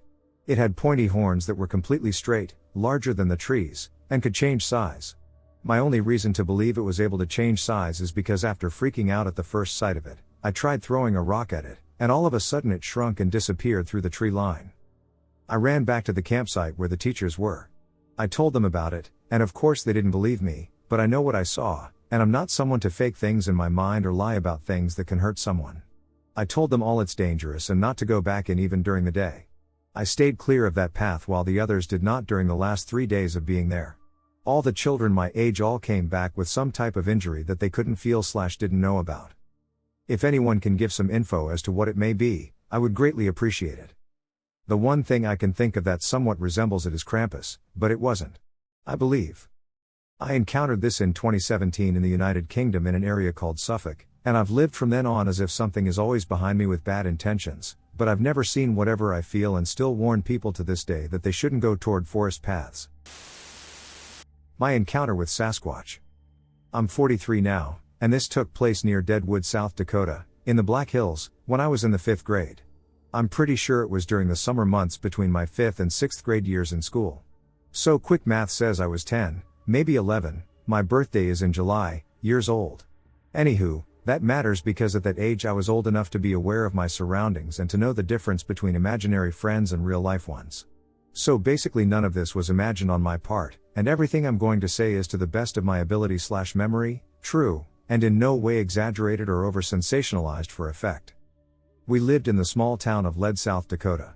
Pronounced Lead, which is about 2 miles further up the hill from Deadwood, South Dakota. The same Deadwood that Wild Bill Hickok was killed in, and the same Deadwood that they made a TV series after, of the same name. That area, geographically speaking, is strikingly different from the rest of its surroundings that consist of Wyoming, flat and empty, to the left, and the plains and Badlands, flat and empty, to the right. The Black Hills are actually really, really pretty. And for an area that you could easily cover on a map with your thumb. They are surprisingly dense and rugged. I can't imagine living there way back in the olden days. Gonna swerve to the right for a second. One winter, this bit is not at all relevant to Sasquatch, just a cool memory from living there. I remember it snowed over 8 feet of snow in only 2 days. 8 feet, that's as tall as the door frame in your house. 12-13 snowdrifts. The first day of the blizzard there was 0 wind. Somewhere my mom has a photo of at least 2 feet of snow that had stacked itself up on top of the antenna of our old Chevy station wagon. It was nuts. Then the wind came with purple lightning. It was a truly insane place to live. Okay, back on track. My family was considered big by today's standards. I am number 3 of 6 boys. And having been raised a Jehovah's Witness, we were encouraged to keep our friends and associates to members of the church as much as possible. So one evening our family was having dinner with the Spears family at their house on a piece of property near Deadwood, somewhere within maybe 10 miles from the town itself. Unfortunately, I cannot recall the exact location of their property, but I do recall nearby there were some old, rusty, no longer used train tracks that went through a short tunnel that I remember was a blast to have Roman candle, fireworks, fights in. This all takes place in the span of about 5 minutes total. Maybe less. But that evening it was about dusk, and we had already eaten dinner, and the adults were in the house getting dessert ready or doing whatever, and it was myself, my older brother Jason, and 2 of their kids, both boys, and we were all within a few years in age. We were out messing around a couple of 100 yards away in a barn that their family was setting up on their property that was still under construction but mostly finished. It had exterior windows, unsure if the actual windows had been installed or not, but it had a big barn door and everything. I recall we were climbing around, up in the rafters of the structure, and someone on the ground level commented about some horrible smell. And within a few moments this smell caught up with me, who was still making my way down from the rafters of this barn. I cannot describe this smell, so I will attempt to describe what this smell felt like. Things that smell really bad. I mean really bad. Cause the human body to involuntarily gag or throw up. This isn't something you even have time to try to stop. It's like a reflex made of everything horrible in nature. The smell hits you and is interpreted by your brain, and before you can exhale, your body is trying to turn itself inside out. And that's what mine did. I clearly remember I was getting ready to hop down onto a ladder, and I smelled it and instantly vomited freshly eaten spaghetti all down the front of my shirt and shorts. It easily could have been the pie eating contest scene from the movie Stand By Me. Right about then we heard something outside that I had never heard before and haven't heard since. But it was a big sound. You know the sound the elephant or the howler monkey or the lion makes at the zoo? This was no different. It shook the earth. You could hear it, but you could also feel it inside your body. It was something. It was something alive. And it was big. Right about then I was motionless, as we all were, staring at each other wide-eyed, and while I was standing up in the rafters, the entire ducking structure creaked and groaned as the exterior wall was pushed on from my left to right. It was violent enough that I had to quickly kneel down and grasp the wood beam I was standing on to keep from falling down to the ground. I probably moved 6 to 8 inches laterally, sideways. That's a lot of movement for a single-story structure attached to a foundation to move. The dog was going apeshit. Its fur was standing straight up on its back, and it was in a defensive posture, holding its ground, looking directly at the place on the broad side of this barn that the sound came from and the movement originated from, with the big barn door behind it. I hopped down onto the ground and had one of those moments of clarity thoughts. Is this about to come through the ducking wall? As my brother and the 2 boys we were with started scrambling to find something. Anything to defend ourselves with. I think I ended up holding a rusty pair of garden shears or something. I recall the dog, a nice-sized German Shepherd, turned towards the door and ran out and rounded the corner with a very offensive attack posture, and it was obvious it was going out to protect its humans or die trying. I'm in my mid-40s, and I have never witnessed that kind of split-second bravery even in a human. One of the boys ran after the dog, clearly concerned that the dog was now in danger, and we all ran out of this barn with our makeshift torches and pitchforks, minus the torches, in an attempt to do something, anything, to investigate the dog having put itself in harm's way. Right behind the barn there were bushes, and this hill started up pretty steep, like a 45-degree angle. It was steep enough to climb up but steep enough that it would have been a pain in the ass. And it was all overgrown with bushes, trees, and shit. We round the corner of the barn, and all I see is a very tall, dark figure that resembled a 10-tall football player if its uniform and helmet were a dark-colored ghillie suit. It turned and ran full speed on 2 legs. I clearly recall it was grasping and swatting while breaking through the trees and bushes in its way, up this steep as duck hillside. It was like a cartoon. A dark figure runs up the hill as bushes and trees rustle and break, then it zigs and runs up further as trees and bushes rustle, then it zags and runs further as trees crash and break and bushes rustle violently. Whoosh whoosh, crash, slam. Whoosh, snap, boom, crunch, bang, and crash. And was up and over this incline in only a few, maybe 10 seconds. This was a goddamn mountain. And it ran up it faster than I've ever seen anything run ever. It sprinted up a ducking incline steeper than the laws of physics would allow you to drive a vehicle and completely overgrown with thick bushes and trees. The entire encounter, this thing was screaming. Louder than I could if I were to curl up my lips and bellow as loud as I can right now. Hell, it was louder than 3 or 4 adults could yell if all yelling at the same time and yelling as if they were trying to permanently duck up their voices. But it wasn't human, but it was screaming. The dog ran back to us after having given up the chase a quarter of the way up the hill. And there we are, all 4 of us kids with the dog, none of us dead. And with the fires of hell lit under our feet, we flew back to the house and exploded on the front door, all of us babbling, panting, crying, and puke covered and freaked the duck out. But it was mostly dark by this point, and the adults dismissed us and our story, saying we must have seen an elk or a deer or a bear. No. I've seen all of those in the wild lots of times, and when was the last time a bear screamed at you and ran on 2 feet up an impossible incline grasping? To grasp anything, a thumb-like appendage is mandatory. Bears cannot grasp anything, ever. And they never scream. This story is true. And totally unexaggerated or over-sensationalized for effect. Infested by the gnomes. This is going to be a list of all the gnome encounters, possibly, I've had, and I cannot explain. I believe these spirits are curious and not necessarily malevolent, but they are actively monitoring my family around the clock. Before I begin, I believe the gnomes are starting to appear because of a recently cut down forest. I have a rich farmer living next door, and he completely cut down the tree line that marked the boundary between my family's property and his. We've been noticing the whole forest on our side is dying. In the last year, 5 or so trees have fallen, while 10 are currently dying and are predicted to fall sometime in 2020. This forest, I absolutely adored. The whole forest was beautiful when the rays of sunlight entered. It felt magical, and it felt like I had a spiritual connection to it. I remember hearing crows in the air, and I remember seeing owls and owl pellets. I don't fully believe this, however, I believe that this forest had some sort of weird connection with each other, as though, maybe, this forest was for all to be in. Like a home. At the time, I didn't see any gnomes or any mini holes or huts, but I still felt that weird feeling. What's even stranger is that after the trees were cut down, hawks began appearing. It felt as though an overwhelming amount of darkness was surrounding the trees. At night, even today, I'm afraid to even enter the forest. It's as though the darkness will consume me, something will pop out and kill me. The first ever experience that I can confirm as truly unexplainable is one August night. I was trying to fall asleep, rolling around the bed sheets, and turned to my left. That's when I felt I should turn to my right, and what happened was remarkable. I turn around, and right at my Nerf gun was a creature, no bigger than a popka. Figure, with green skin, little white hairs sticking out of its bald head, and raggedy clothes. I watched as this creature picked up the huge Nerf weapon compared to its size. It was as though it was examining the weapon. I watched for what felt like hours but was actually a few minutes. Suddenly, my heart sank and then started to pound.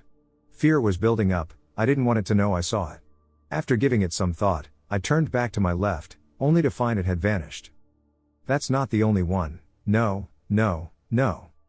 One October night, 2018 to be exact, I was awake after reading a book, and I heard the sound of the pitter-patter of feet on the roof. It sounded like scratching nails, as though something was climbing around. I was quite afraid when I heard thump. Outside my porch door, where the porch of my bedroom is, I hear something fall off of the roof. I was quite afraid, and I heard unintelligible voices talking on the outside of my doorway. I still hear scratching and scurrying around before it finally disappeared. Another similar experience happened when I heard voices coming from the corner of my bedroom, where no one was there. Even after I turned my light on, I could still hear it. At that moment, I yelled, "Shut up!" as everything became quiet.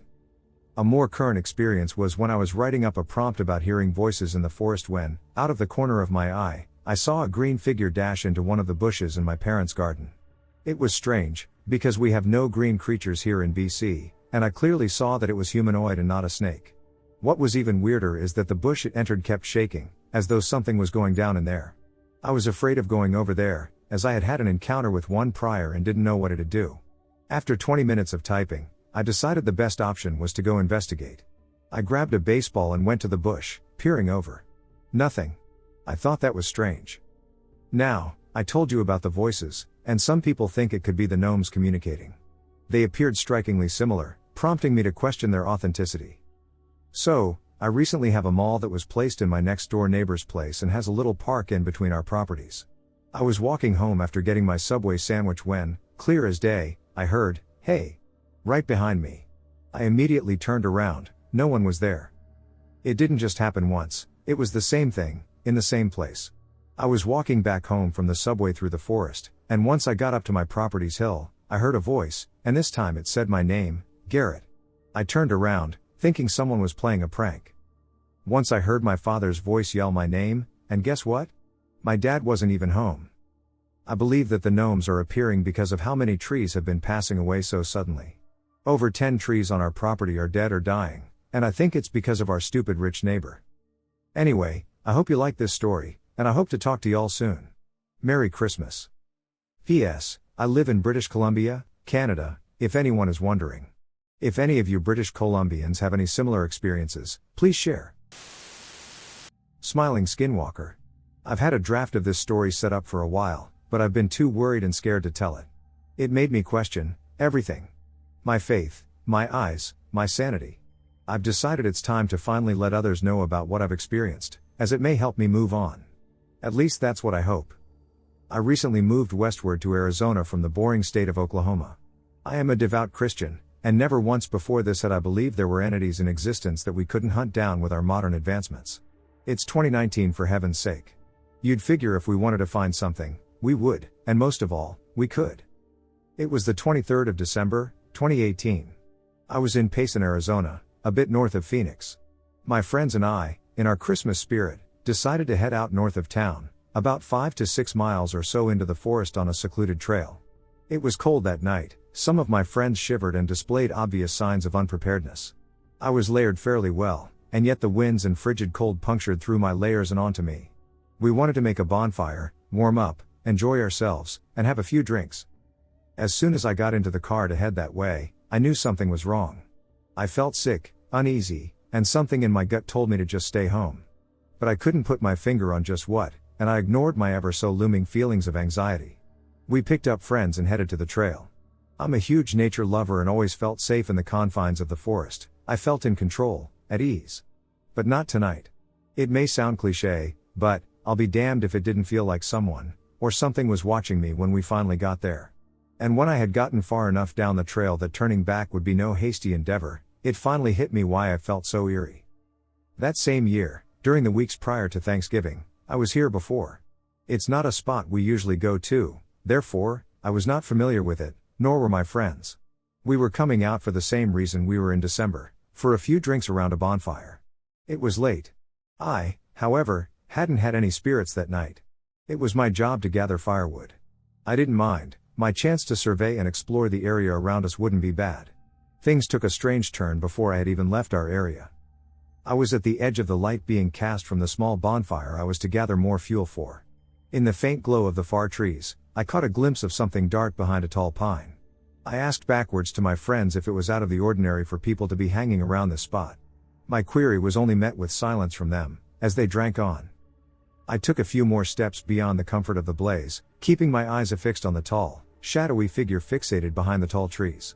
I could faintly make out that it had moved in a slight bobbing motion, like a buoy upon a tide. My immediate thoughts drew a blank as to why someone would be out here doing this. Maybe I was seeing things, or it was a prank of some sort. I opened my mouth to call out, or even crack a joke, but was mortified when I realized I could not speak. Something inside of me prevented me from making any noise. My heart raced. As it swiftly came, it shot off into the distance like a bullet. Being startled so badly, I fell back onto the ground and kicked myself back like a spooked animal, scratching and cutting my hands as I do so. My friends saw me and laughed, thinking I was drunk. I managed to stammer out a line about what I saw, but was only met with a few blank stares and laughs, making me sound stupid. For the rest of the night, I never dared step away from the beams of the bonfire. As I walked down that trail that frigid December evening, I remembered what I had seen and felt on that cold November night, and my stomach dropped. My friends were slurring out Christmas carols and other drunk epiphanies. I know they wouldn't listen to me even if I spoke out, so I ignored the guttural feelings, prayed for the best, and walked on. I hadn't been drinking much this night either. I don't enjoy alcohol as much as my friends, and often I was the one responsible for hurting them home when the night was over. However, to calm my tense nerves, I had a drink or two from some Jaeger we had chilled in the ice chest. It was Christmas after all. It worked. We were all having a good time, enjoying our festive feelings and generally savoring the crisp forest atmosphere. Soon, nature called, and forgetting my prior ordeal, I began to walk away from the fire to relieve myself. I walked a fair 300 or so feet away towards a big rock resting behind some fallen trees, not wanting to be seen doing my business. I was not even far enough away from the fire to not be able to hear my friends' voices echoing through the woodlands. From behind me, my friend Corbin, who had come along, called out my name. I'll admit, I was tipsy, but nowhere near enough to not differentiate reality from a drunken stupor. I remember calling out to him, telling him to give me a moment to finish. I zipped up and turned to walk around the rock, where I heard him wander. I don't know what it was, but sure as all heaven above and hell below was not Corbin. It took me a minute for my woozy mind to put this together and stop walking towards it. I am thankful I did. This being stood tall, at least 6 to 7 feet. Its eyes burned like our fire. It moved from a dog-like four-limb position to standing tall. The light from the moon on this cold night radiated the body, showing off its dark, slender shape with an inhumane sheen. I began to sob. Violently. My mind ran in panicked circles. Seconds felt like lifetimes as my world ground to a halt at the clawed feet of the beast that I was sure was going to take my life from me right then and there. I did the only thing I could think to do. I dropped to my knees and began to pray. This monster to my petrified brain had to have been the devil himself. To imagine him anything worse than it would be impossible. It did not like my pleas to God. An unholy shriek of what I can only think to describe as someone screaming loudly with lungs full of water rang out. I screamed in terror and, with all the strength I could muster, lunged backwards across the forest floor, running as fast as my legs could take me. I fell a few times. I think, in sheer panic. I just couldn't manage to get my body to work properly knowing that thing was near. When I returned in a panicked craze to the fire, covered in sweat, dirt, and tears, I managed to wheeze out what happened somewhat through my sobs of fear. I could tell they doubted whether or not what I was desperately stammering out was real or not. I think I was so horrified in that moment that I had a small seizure, because everything else is a blur. I remember going to the truck and then leaving. I remember waking up the next day receiving a multitude of texts saying I was either stupid and crazy or texts from worried friends asking if I was okay. And I also remember the last I saw of the thing before I made my frenzied flee. When it smiled back at me through the forest and skittered off into the darkness. A few days after Christmas, I was able to get in touch with a native elder here in town. I was so scared mentioning the event because I was worried about being mocked or him not believing me. To a twist of my thinking, I told him very vividly what I had encountered. He wholeheartedly believed and told me it was a skinwalker. He then blessed me thoroughly and told me to leave that stretch of land alone and to never venture out there again. Next time I might not be so lucky. He didn't have to tell me twice. I know I sound crazy. If I were you, I wouldn't believe me either. But you don't have to. All you have to know is, for the love of God above and all things holy, never forget that we are not alone on this earth. Sometimes during the night, whenever I look out my window, I catch sight of eyes in the trees looking back at me. I am still horrified. My fiancé and I were driving home from town the other week when we saw something strange run across the road. It was a hairless, four-legged creature, about the size of a fox. Now, I've tried debunking this on my own. Obviously, the first thing to consider is a bald fox, which it could possibly be. However, I have Googled pictures of both bald foxes and bald coyotes, and the heads simply aren't large enough. The head was the most noticeable part of the animal. I thought that maybe my brain just made it seem bigger because I'm not familiar with the appearance of a bald fox, but when I looked up the images, it just didn't sit right. Plus, I would wager to say that most of the animals around here are pretty healthy, as I live in the Shenandoah Valley right near the state park. I would love some input on this. It's the big head and baldness that throws me because if it were one or the other, I could chalk it up to sickness, but it was completely hairless, so it would have had to have the worst case scenario mange or possibly some genetic fault? The size of its head was roughly half that of its body. I'm from Indiana. We aren't well known for our cryptic cryptids, in my opinion, a lot of ghost stories and hauntings, but I can tell you some of the ones that I've been told since I was a kid. There's a place called Dog Face Bridge where the further you get from the bridge, the more you begin to hear the sounds of a dog whining and whimpering. The deeper into the woods you get, it begins to turn into a more aggressive stalking before a half-human/dog hybrid begins to chase you back to the bridge. The unsettling part is it's not a half-man/half-dog, it's a decrepit old lady body with the head and arms of a dog. The story is, back in the early 1900s there was an old man who lived with his dog in the back of the woods near the bridge. There was a young married couple that was driving down that road when the old man's dog crossed the road in front of them, and they hit the dog and swerved off the bridge trying to avoid it. The husband died, and the woman was left alive in the car. The old man found the dog and the woman, and out of grief, he killed the woman and sewed the head of his dead dog to the body of the woman. There are also a couple of goatman sightings. In the more southern, heavily wooded areas, people say they hear the sounds of men grunting, but the sounds are distorted, kind of like a man grunting and a goat bleating have been spliced together into one noise. I have never heard any stories of someone physically seeing them, but they will hear the grunts, the sounds of cloven feet, and a musky smell in certain areas. There are a couple of Bigfoot sightings, nothing serious, but just the whooping and shouting, with some tree banging. My family that lives near southern Indiana into Kentucky swears that one winter they heard a lot of banging coming from their barn, and when my uncle went out there to investigate, they found what looked like bedding in the corner of the barn with abnormally large footprints leading out through one of the side horse stalls. My mother also always told me of a place called Francesville Light that's like a hot spot for a lot of strange events. She told me that once, her and her friends were leaving, and they swore they saw a giant, shaggy dog or wolf-like creature running along the road toward them. She said it was just dark enough that you could see it but couldn't quite make it a distinct shape.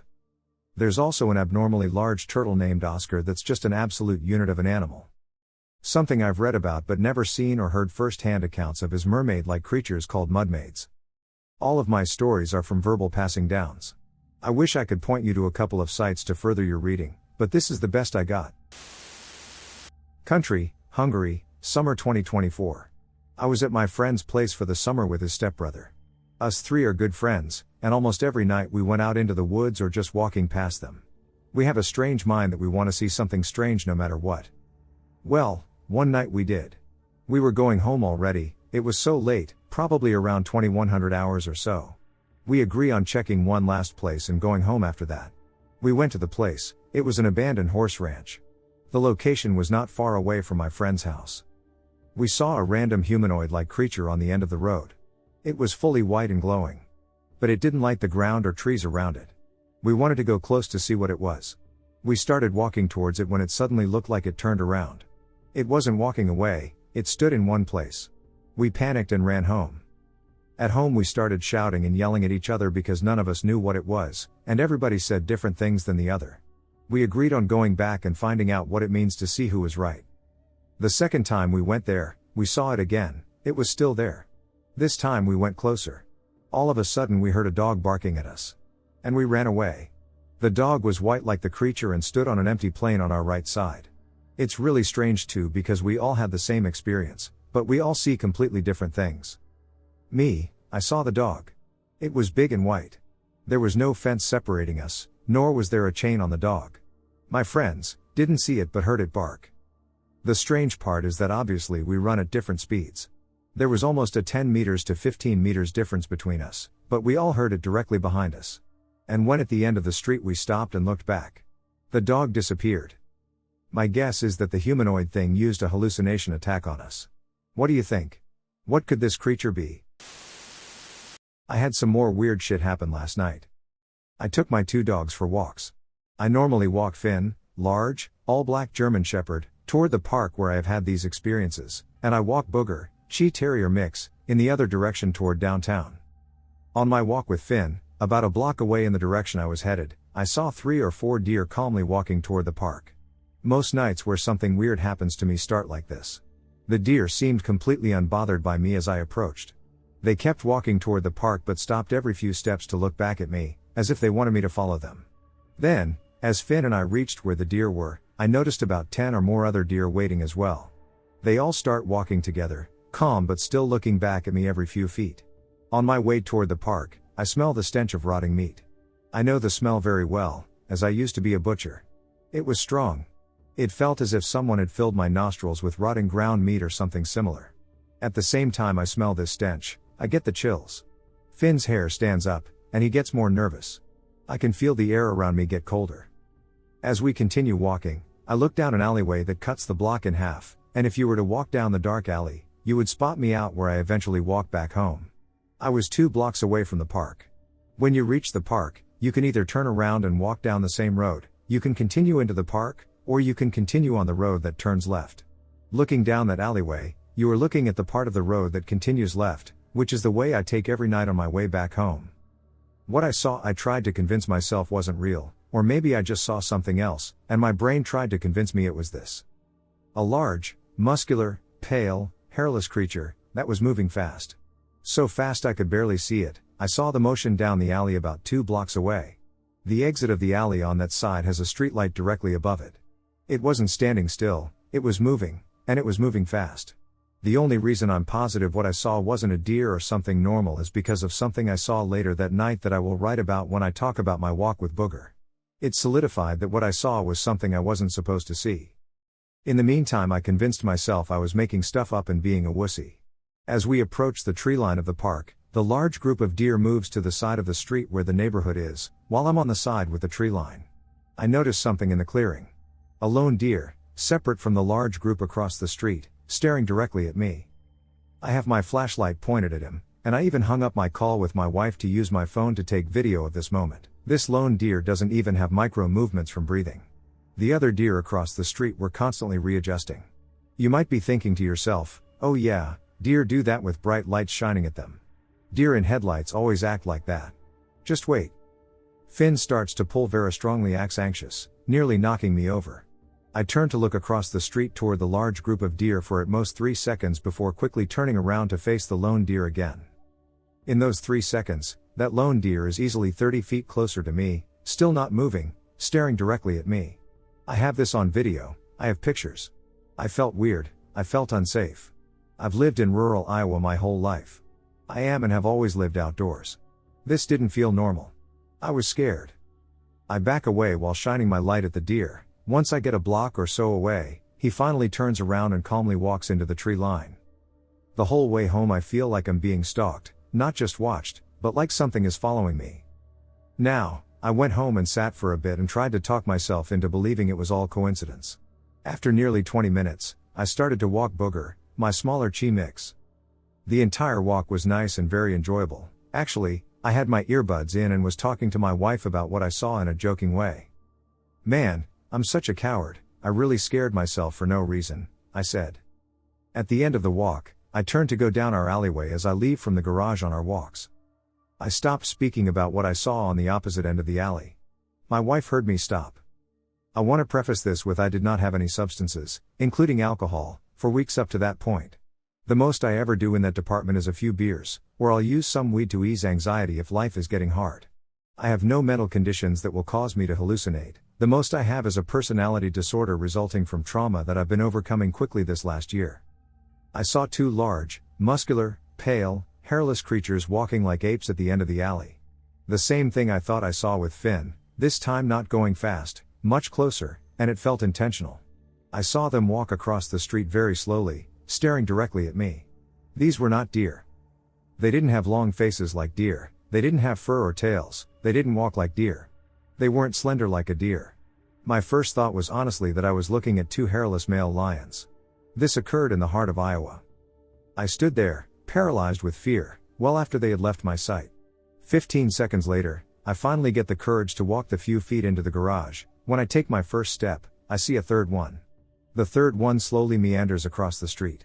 He kept his gaze fixed on me. Booger noticed him too and started growling. I ran to the door and watched the garage shut all the way. The entire night, Finn guarded the bedroom door. He never does that. He sat staring at the door all night. Booger stared at the windows all night. He never does that either. This happened to me last night. I don't know what to think. This happened a long time ago. I was around 13 to 14 in northwestern GA on the corner of Alabama and TN. Context, I am now 22.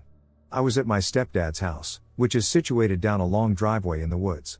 There is a house just ahead of us separated by a thin veil of trees but no other houses or buildings for a good few miles on either side, and the woods in the back go on for a good while, so it's very isolated. I had taken my dock Jack out to pee. Rip Jack, he died a while back, and as I walk down the stairs of the deck with him he stops and starts to growl whimper towards the wood line along the right side of the house. I thought maybe there was a coyote or something, so I walked towards the wood line to get a better view to see what he was freaked out by, and I see something just barely in sight. It stood a good 6-7 feet tall and had patches of fur like mange, a short snout, very canine looking but kind of human like face staring at me. I backed up, grabbed Jack, ran up the stairs, and locked the front door behind me.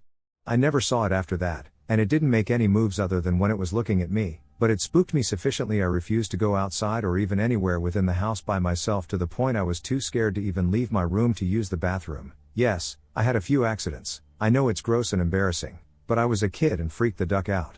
As I grow older, I'm beginning to question whether it was a figment of my imagination or a misidentification, but the truth remains uncertain. I had an experience on a night hike that I can't explain. I was told to share this here. I'd like to preface by saying that I got home about an hour ago, and this actually happened. I never have paranormal encounters and genuinely try to approach everything with a questioning mind. My partner and I like to hike at a local park late at night. It's a historic park in PA, about 3,500 acres in size, that spans over into the MD and to borders. One of the trails allows you to cross through all 3 states. The entire park is mostly dense woods with a creek running through. Usually we park near an old church with a Revolutionary War cemetery that is famous for a grave known as the Ticking Tomb. I've been to every corner of this park, day or night. We usually hike a short loop that is roughly a half mile in length. We've walked this trail literally thousands of times and never once felt anything strange. But tonight was different. We made a spontaneous decision to go on a night hike and left the house at about 10:45 p.m. I decided to take the narrow dirt road to our usual parking spot, rather than driving a mile up the road to a paved access road like we normally do. About halfway down the ragged dirt and gravel road, as we rounded a corner, an animal dashed across the road in the path of our headlights. I've never seen anything like this animal, and I've never seen an animal that size in this area that I couldn't immediately identify. Its size was somewhere between a dog and a human, and it moved so quickly it almost looked like it flew. A literal black blur with some hazy details and bright silver eyes. My partner also saw it. I'm generally a skeptic, so I just wrote it off, and we both just kind of explained it away. We made it to our parking spot and pretty much resolved not to talk about it and continue on as usual. Immediately when we got out onto the trail, we noticed the frogs and cicadas were extremely loud, louder than I've ever heard them at night around here. As we progressed down the trail, it felt like we had to talk over the cicadas. We sort of quietly yet frantically attempted to lighten the mood with conversation. Unbeknownst to me at the time, about 100 meters down the trail, my partner had begun to hear what he thought were extremely distant voices. I also noticed that the cicadas got progressively quieter the further we got down the trail. We made it about a quarter mile before a sudden, louder sound felt like it cut through the space between my ears. It was something like a glitching microphone or megaphone way off in the distance. My partner pointed out to me later that there was nothing for the echo to bounce off of in that area. The moment we heard that sound, I stopped immediately and asked if he heard it, too. Not only had he heard it, but he was convincing himself that he was hallucinating the sounds the entire time until I finally acknowledged it. Without discussion, we both immediately turned around and started walking at a rapid pace back to the car. I felt like it was a terrible idea to run, but we had to leave right away.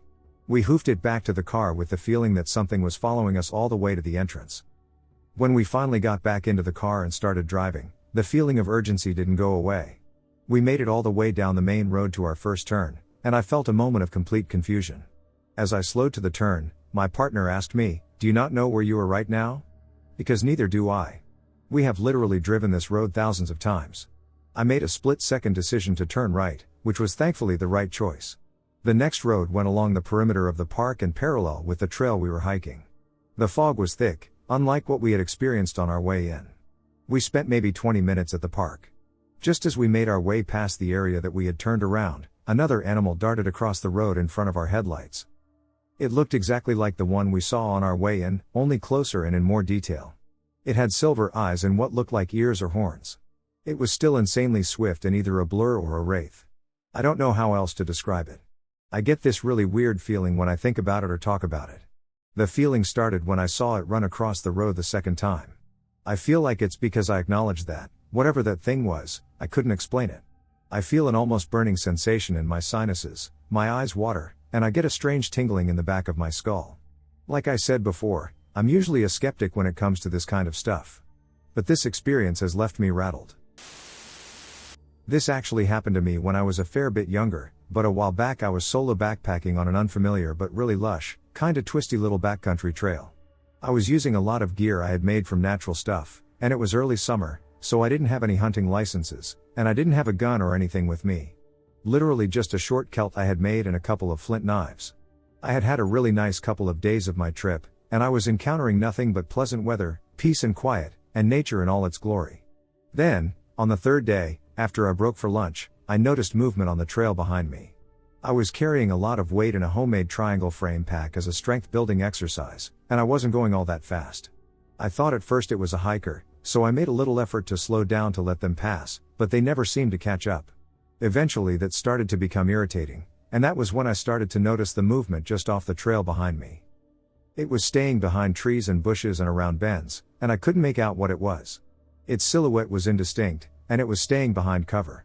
I couldn't get a square look at it, but the more I looked at it, the more it looked wrong. The torso was weird, too long, no waist, and I couldn't make sense of the glimpses I got of the head. The legs were extremely spindly, and the arms were hunched up or something, or tented in front of it or something. This was mostly on clay, and trails can be hard-packed ground on clay, almost drum-like. Sometimes you can really hear the thump of a footstep, but these were just erratic and so loud. Like slamming a stick down onto the dirt. I called out to it a few times, let it know the time for jokes was over, and knocked it off a few times. Whenever I spoke or yelled, it would just get quiet. Every once in a while, there would be a crashing sound from back around where I heard it and a bunch of the thumps, and I kept thinking it was charging me, but then nothing, and a while later I'd hear it again from a ways back. This lasted the full rest of the day, and by the time I was breaking for camp, I was starting to be pretty freaked out and pissed off. It was quiet while I set up my tarp and got settled as it got dark. I threw some stones behind me, mostly to settle my nerves, and it was silent, so I figured whatever it was over. When I cooked my food, I heard a few very rapid, very loud thumps from a ways behind me and then silence. I was frozen over my dinner for a few seconds, and I could feel my heartbeat in my eyes. I looked back and put my flashlight beam through the bushes for a few moments, and then pretty high, like, taller than I was expecting to look for eyes, I saw two retinas reflect back up, and then a bunch of thumps and crashing and a weird gasping, whistling breathing sound, but like it was going into a big space in a big chest. The sound was somewhat high-pitched. From the distance, I heard kind of a gagging cough. I didn't get any sleep that night. I just sat with my back to a big tree and with means of defending myself in my lap. I was not feeling good in the morning, but coffee got me up and running, and I didn't see or hear any more sign of it for a few hours. I had been going west, kind of at an angle to the wind, and the trail I had to switch to started going north, with the wind on my back. That was when I started to smell something awful, and I realized that I must be smelling it, because it persisted no matter how long I walked. It was rancid. Rotting flesh or something equally gag-inducing, paired with a kind of musky stink. I've got a strong sense of smell, very strong, and it was making it difficult to breathe. Not too long after I smelled that, I started to hear the rustling behind me again and the weird, loud, faltering footsteps. I still had no idea what it was. I kept getting glimpses of it but couldn't make out color or anything definite. It could have been gray, brown, or had patches of reddish brown. Never got a clear enough look at it. I was really freaked out at this point, and I decided, stupidly, to charge at it a little to see if it would take off. I stomped and rushed the bushes a little, and I heard the rapid thumps and crashing again, and then silence again for a while. I am not ashamed to admit that it had freaked me out for long enough that I decided it was just time to put distance between me and it, and I took off down the trail at a fair jog, despite the weight of my pack. I got clear of the stink for a bit, and, well, I had run too hard, and my body decided it was a great time to vomit, so I did. I took a breather for a while and then started to really drag ass to my next watering spot, a little brook, and it was no fun at all.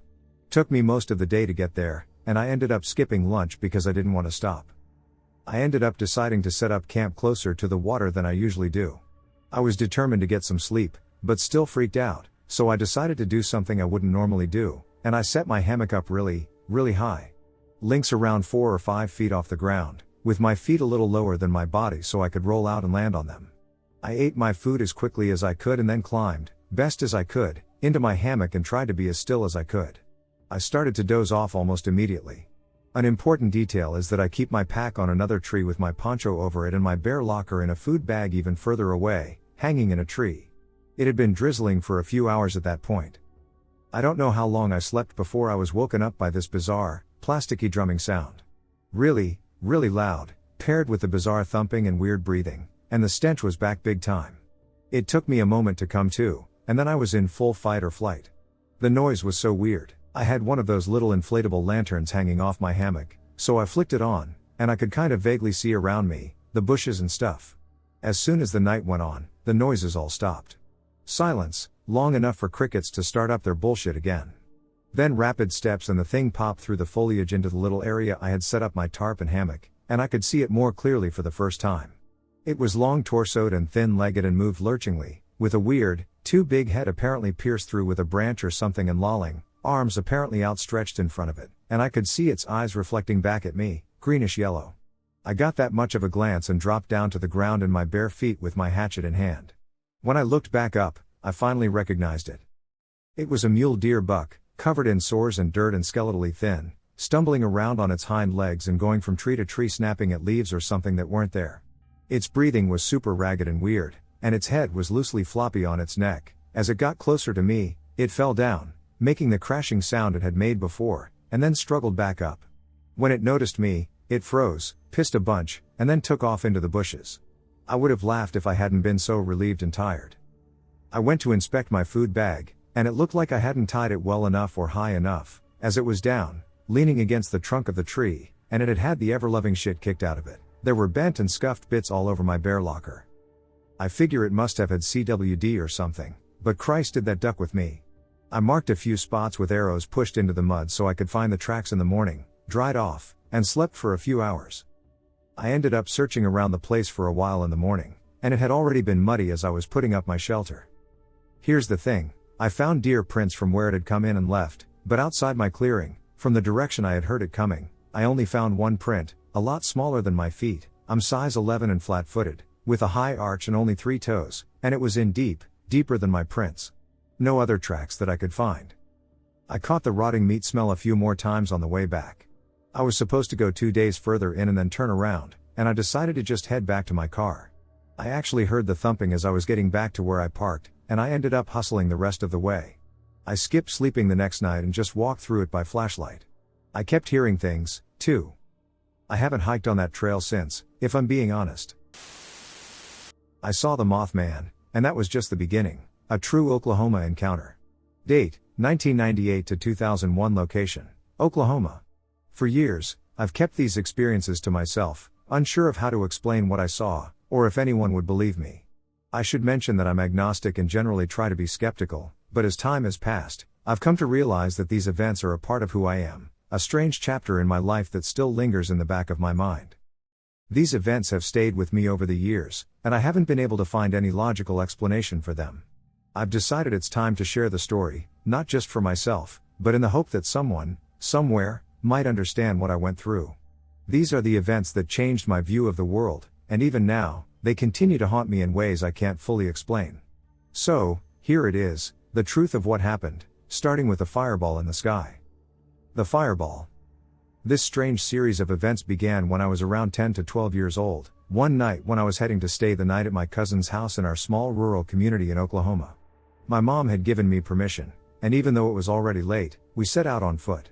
My cousin resided approximately a mile away, situated on a quiet road amidst farmland and dense woods. As we walked, about halfway to his house, we both noticed something unusual in the sky. A fireball, orange and red, was descending. What was odd about it was the flames shooting out from its sides in a V shape, almost like the fiery trail of a craft entering the atmosphere. The flames were sharp and intense, as if they were stabilizing the object's descent. We came to a halt, captivated by the sight before us. As the fireball continued its descent, it slowed down, almost hovering, before disappearing behind the tree line. It didn't fall randomly, it seemed to be guided, moving with purpose, which made the whole thing feel surreal. This incident has stayed with me all these years, especially considering the controlled way it descended with those V-shaped flames. It was unlike anything natural, more like a craft entering the atmosphere than a meteor or falling object. The metallic craft. Next, I had a strange and unforgettable experience at school during an after-school event. I was outside with a group of friends when I wandered off alone toward the gym. That's when I saw something odd in the sky, a shiny, metallic, kite-shaped craft hovering about 50 feet above me. It was completely still, emitting a faint hum. I remember thinking it almost seemed like it was watching me. Time slowed down momentarily as I stared in disbelief. After what felt like about a minute, the craft suddenly shot off at an incredible speed, taking off at a 45-degree angle without turning, leaving a blurry streak behind. It was quick that I barely had time to process what I had just seen before it vanished into the distance, the shadow figure. One day, after school, I went back to a stick fort my friends and I had built in the woods behind the school. I was alone, working on the fort when I noticed something strange.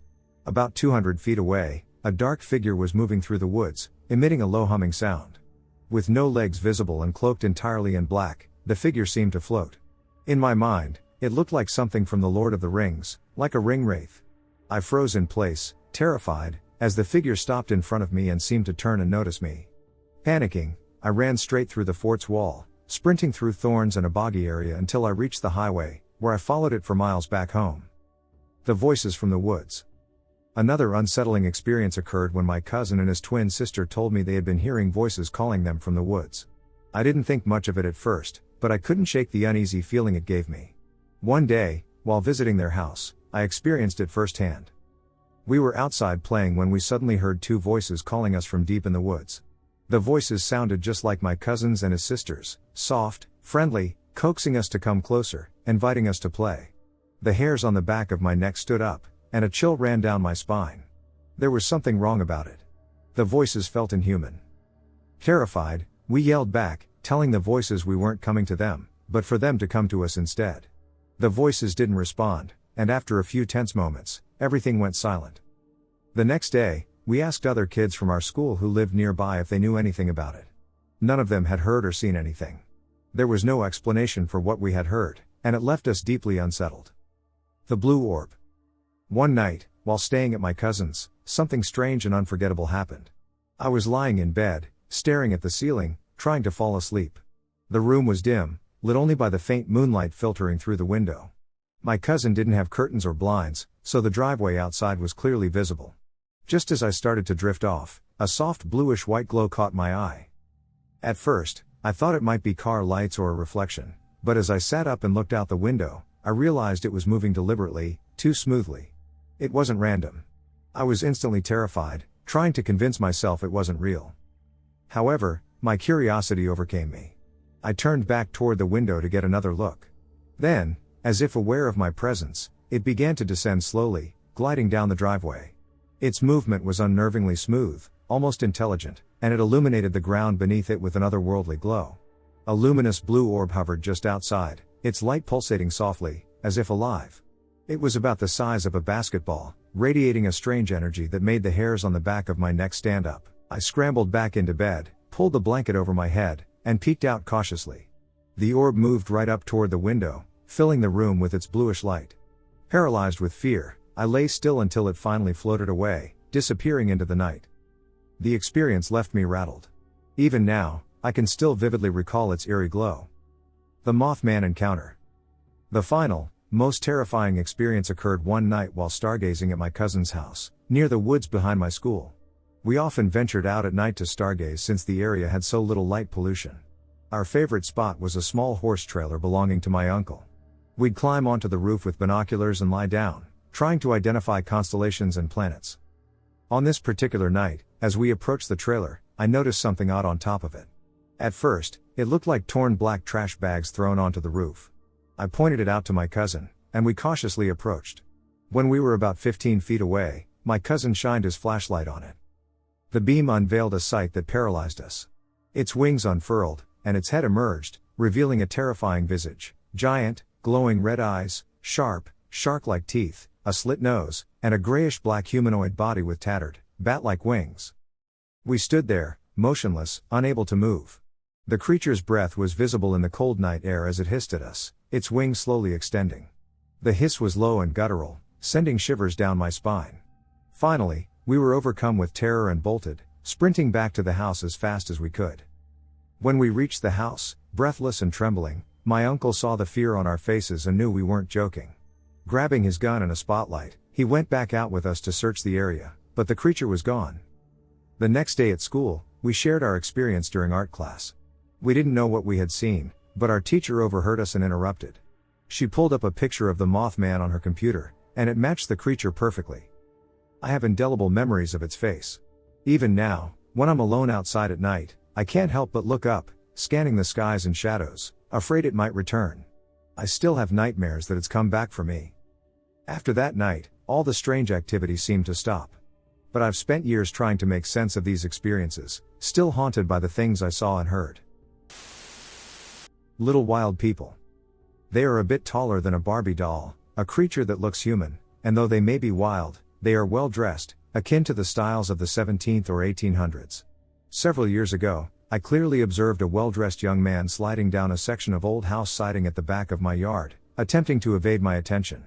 He left behind a skid mark in the dirt, which my intelligent husband couldn't mistake for a mouse or chipmunk due to the presence of bipedal shoe marks and footprints. And though my husband was a firm skeptic, he later had his own clear sighting of a well-dressed little man that was older and looked to my sighting. We don't know what to call these people, but I'd like to find a specific forum in which to discuss them. Currently, I am concerned about the hard heat wave we are about to experience. I added water sources in the yard/garden tonight and tried to express the situation aloud to them. I can only hope my little neighbors benefit from my efforts. But I would like to discuss such things with others who know about them and care to share our world. I seem to be able to assume this forum is a place to post real observations and concerns with trust. Where do I go? Where do we turn? Because we know these folks are here without a doubt. We want to be good neighbors and would like to connect with others who make such efforts to learn what they like, need, want, dislike, etc. This is in north-central Indiana, USA. Sightings are infrequent but ongoing. My husband swears he recently sighted two little men while backing out the car, but when he turned to look directly, there were only two robins. He's also seen them shift into squirrels. He's not teasing me or joking. He 100% believes what he'd seen, as do I with my own sightings. I'm unsure if this is appropriate, but I'm seeking information. I am an experienced outdoorsman. From the time I was around 6/7, I was going on hunting and fishing trips with the generation of men in my family before me. I stopped big game hunting in the mid-2000s and only do upland bird hunting and continue to fish when I have time, which is rare these days. In 2014 I was in Michigan's Upper Peninsula in the early fall. A group of friends and I were staying in a remote cabin in the heart of the Porcupine Mountains that was situated on 200 private acres but surrounded by thousands more of state land. There are some homes, cabins, and camps in the area, but it's sparse, and 90% aren't primary residences and are vacant far more often than occupied. So this wasn't anything I saw but something I heard. On the last night before we were set to leave the following day, everyone was turning in on the early side, approximately 10:30. I wasn't sleepy and stayed out and enjoyed the fire, the fresh, crisp fall air, and the occasional owl hoot or coyote howl. The weather was about as good as you could pray for that time of year up there, being so close to the cold water of Lake Superior. Somewhere in the high 40s/low 50s, perfect Michigan hoodie weather. I knew of this clearing, almost like a small valley where these two opposing hills met. It stayed perpetually wet by the continuous precipitation that rolled in off Lake Superior. With the night crystal clear and the possibly full, bright moon, I decided to take a walk there.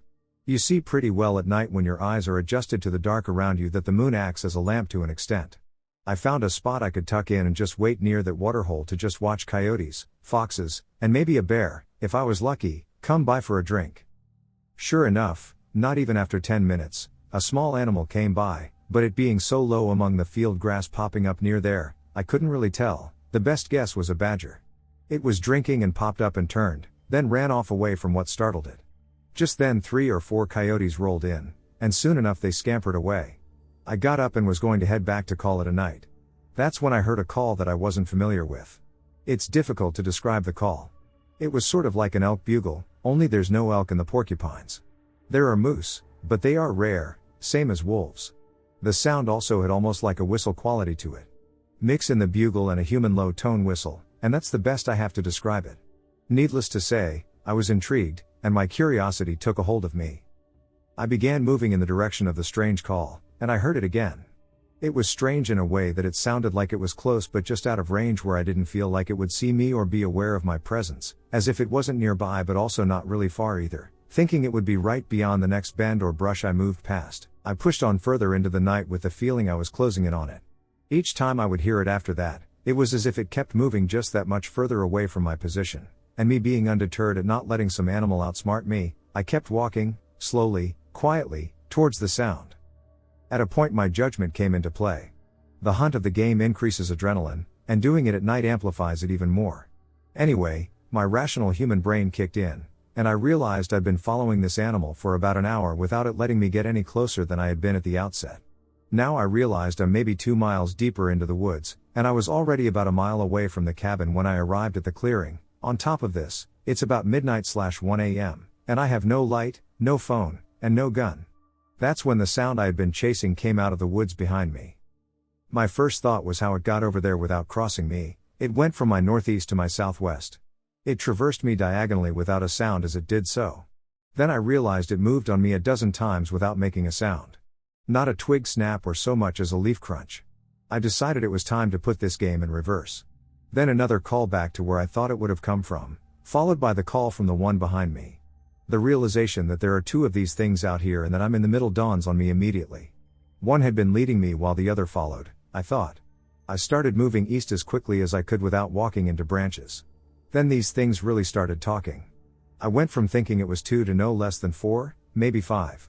The calls became too close together to differentiate one from the next, but I felt like I was being surrounded. I started to run in the woods at night with nothing but the light of the moon. As luck would have it, and I do not consider myself a lucky person, but after about 30 seconds of moving due east, I emerged into a clearing, and I could see the outline of a cabin. Not that it was really much help because it was void of people, but I saw the driveway, and it gave me an opportunity to put it into high gear. I ran it to the dirt track and ran that in the opposite direction from where I'd been.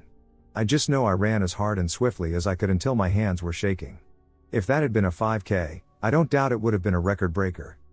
I'll be honest, I don't go into the woods at night anymore since that day, and I don't go in them alone in the light of day. Those things, whatever they were, well, they were toying with me. They lured me, and I don't know of an animal in existence that'll do that to a human. In all of my research to find something that makes those calls, I have had no such luck and have run out of options as to things to look for. If anyone has any suggestions, I'd definitely appreciate that. Anyways, be safe out there. Thanks for listening. I'm sharing this on behalf of two of my friends. This encounter happened 10 years ago. They were walking the trail one late night in Pugsley Creek Park, Pugsley Creek. They reached a part of the paved trail that was behind IS 174, which is a pretty straight path. They each heard something walking behind them, and when they turned to see what it was, they said it was a white creature walking slowly with frog legs. They said the knees were bent backwards and frog legs were their best interpretation. They each were startled and just kept walking when the creature zoomed past them with great speed. They said when they first saw it, it had to be about 40 yards away, and it looked pale or albino, but when it passed them by, it wasn't running, it was jumping forward and eventually jumped into the trees a few yards ahead. One friend ran to see if it was in the trees and could not see it even though he mentioned it was very pale and had some size on it. According to him, it had to be about 8 feet tall. Scariest night of my life, a very possible dogman encounter.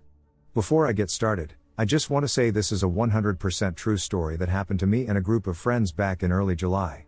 This is not an attention grab of any sort. The events in which you will read may sound like the plot of a horror story, but this is an actual night I lived through, no bullshit. I've been working up the courage to post my experience for some time. It is pretty lengthy, but I believe it will be worth it for you. Please go easy on me in the comments. So my friends and I often go to my buddy's place just outside of Traverse City, Michigan, a good 5 to 10 times throughout the course of a year, and we usually stay for about 3 to 5 days at a time. This time, there were 6 of us, all between the ages of 23 and 24. This all happened the first night we got there. So we arrive at about 8 p.m., and as soon as we get there, we throw back a couple beers, play some card games, listen to music, and just bullshit tea. The night goes on, and my friend that owns the place and another guy go to sleep at around midnight, and the rest of us 4 decide to have a little bonfire. Bonfires are one of our favorite things to do up there because at night we can usually see every star in the sky, lots of shooting stars, and what we believe are UFOs, and we just BS and tell stories. One of the guys we were with had only been there one other time, and it was in the winter, so he didn't get to experience any outdoor activities at night last time he was there, so we made sure he got to see the sky and shit. So the property is perched up on a steep hill with woods all around the very steep back and both of the sides. The woods directly behind the house aren't that thick, and you can see the winding road that leads up to the hilly neighborhood. Just beyond the road is a main road and then Lake Michigan. All areas of the house provide a view of these features. The main level has a walkout balcony deck with stairs that lead out to the bonfire pit directly to the right of the home. So anyway, the 4 of us each grab a beer and go down there, and the first thing we notice is that there is a full moon. It was difficult to miss because through the trees it looked like a spotlight was shining on us around the bonfire. We were talking around the bonfire, looking at the sky, and we kept bringing up the fact that the moon was so bright. One of my friends says to the guy who has only been up there one other time, let's just call him the new guy, have you heard of the Dogman? We always joke about the Dogman around the bonfire up there. If you don't know about the Michigan Dogman, it is an urban legend, and there's even a song that was made about it that used to play on the radio a long time ago in northern Michigan. So after he said that, I just had this eerie feeling. I kept feeling like I was being watched and hearing shit behind me prior to that. I'm situated so that my back is to the woods with one friend directly across from me, whose back is to the house, and the other 2 are in the middle, facing the steep hill with the thinner woods. Their backs are to the stairs leading up to the deck. Anyway, they were all laughing about the Dogman, and I was just thinking, like, nah, I don't want to joke about that tonight. So one friend says to the other, you should play him the Dogman song. And I said out loud, guys, I don't think that's a good idea, let's not get him up in here, kinda jokingly but not really. We all start laughing as they play the song, but I can't help but notice strange noises coming from behind us. It was not the typical sound of branches falling or chipmunks running around. It sounded like a bigger animal to me, and I could tell that the new guy heard it too. It's about 2 a.m. at this point, and they're all on the topic of scary stories and paranormal shit while I'm pretty quiet, and I'm usually the talker of the group. I keep hearing shit, and I'm starting to get nervous. The new guy is telling a personal scary story, and I hear something big directly behind me. It sounded like something walking, and so then I finally speak up and say, guys, I'm hearing shit. They kind of look at me and ignore me, and they continue with the story. I hear it again, but I didn't say anything. I kind of just shined my phone flashlight down the hill to the right of me. I didn't see anything. A few minutes go by, and it's still story time for them while I'm on edge trying to keep my cool. I hear the noise again, and this time it is louder, and I say, "Guys, shut up, I hear something big." They quiet down and listen, but nothing happens. They continue their story. I'm scanning the area from the back right of me to in front to the right, back and forth, and then all of a sudden I see something walking, something huge. I couldn't make out the shape of it exactly, but the head looked almost like a deer but with a shorter snout and a wider and rounder head.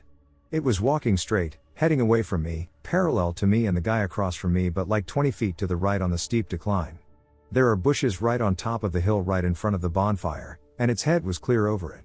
I stood in the same spot the next day, and I could not see over the bushes, and I'm 5 feet 10 inches. Whatever it wasn't looking at me, it was just facing the direction it was going. There could have been multiple, but I couldn't tell. I glanced at it, freaked the hell out, grabbed all of my shit, and yelled to my friends, "I just saw something. I just saw something. I'm going upstairs. I don't care what you guys do, but I'm going to bed." They were telling me to stay, but I was already making my way to the steps. I calmly said one last time, "You guys can stay, I don't care. I'm going to sleep now. I've had enough." They say whatever and continue talking. As soon as I take my first step upstairs, I hear the loudest, most monstrous roar from behind me. It was undoubtedly the most terrifying sound I have ever encountered. It sounded like a monster out of a movie. They heard it too and freaked out. I yelled, come on," as I glanced behind me and saw them jump up and run towards me. We all ran up the stairs as fast as we could. Ran across the deck, and as soon as we passed the first kitchen window, all of the lights in the house went out. I freaked out and turned around towards them as I yelled, "The power went out. The power went out. What do we do?" I heard one say, "Just go. Just go." As soon as we passed the second window, the power went back on. We get in the house, run down to the lower level, and try to wake up the friend who owns the place. We are all yelling at him that something is outside and that he needs to get up. He would not budge and just said, "Go to bed." We didn't want to wake up the other guy because we didn't know him that well at the time and didn't want him to think we were ducking weirdos. We all four gather in one of the rooms, shook up to the core. We ask each other what the hell that was. As I'm yelling, "I told you about me seeing something." I go on to tell them exactly what I saw and that I wasn't ducking around. We try to figure out what the hell we should do next and consider leaving and getting a hotel or just driving 4 hours south back home. We all felt as though there was an attempt on our lives. We've all never been so scared, and we all love the outdoors. We do a big hiking and camping trip in the Upper Peninsula once a year, but we've never heard anything like that. We are still all talking at 100 miles per hour when we hear the Amazon Echo, aka Alexa, a whole 2 levels above us at full volume, which we didn't even have it on earlier, say, "Sorry, Alexa cannot connect to Wi-Fi right now, please try again later." So we all get even more frantic and realize none of our phones have service. We calm down, and after about 5 minutes of silence and listening for noises, we discuss the fact that if we are going to leave, then we will have to go upstairs anyway and grab the keys. We man up and slowly walk up there. Everything is dead silent. No wind, no outdoor noises, no nothing, and the majority of the windows are open in the house. There are a lot of windows on the main level, all enormous with no blinds or curtains, so if something was outside, it could most likely see us, but we couldn't see it because of the reflection. We decided to shut off all the lights so we could see outside and lock all the doors and windows. We go over to the spare bedroom on the left side of the house and all peek out the big window to see if we can see anything below us on the steep hill. We didn't see anything, but we noticed something very strange and unusual for this time of night in a neighborhood of mostly older folks. There was a car on the winding road behind the house down below facing our direction with its hazard lights on. We all stare at it for 5 to 10 minutes, wondering what it's doing. Did it see what I saw? Did it hear what we heard? Did it hit something? This is kind of a private road and neighborhood, so it was just all very unusual, especially it being after 3 a.m. during quarantine, 20 minutes away from town. It eventually turns its hazard lights off and does a U-turn, which is also very unusual, then flicks its headlights on and goes off on the main road. We all agree that that was weird as hell, and then we continued our night looking out the windows, but we didn't see anything. We didn't sleep that night, and we heard occasional noises while trying to sleep, but they were probably paranoia. When our other friends woke up, we told them what we went through, but they just laughed and didn't really seem to believe it. We were there 3 more nights after that, but they were completely normal. Since then, I've returned on 2 separate occasions, and both experiences were completely normal. All I can say is that I've never in my life experienced fear like that. It felt like I was living in a classic horror movie, and I actually thought I was going to die. Seraphine's Bigfoot abduction circa 1890s. Before doing so, however, I should explain that among the natives of Canada, both Indians and Eskimos, there is a shortage of marriageable girls. Probably a similar condition exists among the Sasquatch, thus explaining the action of the wild giant in this case. I should also like to add that although her present-day photograph hardly bears this out, the evidence of her contemporaries goes to show that in her girlhood, Seraphine Long was considered one of the most comely girls in her tribe. Here is the story. I was walking toward home one day many years ago, carrying a big bundle of cedar roots and thinking of the young brave Qualic, Thunderbolt, I was soon to marry.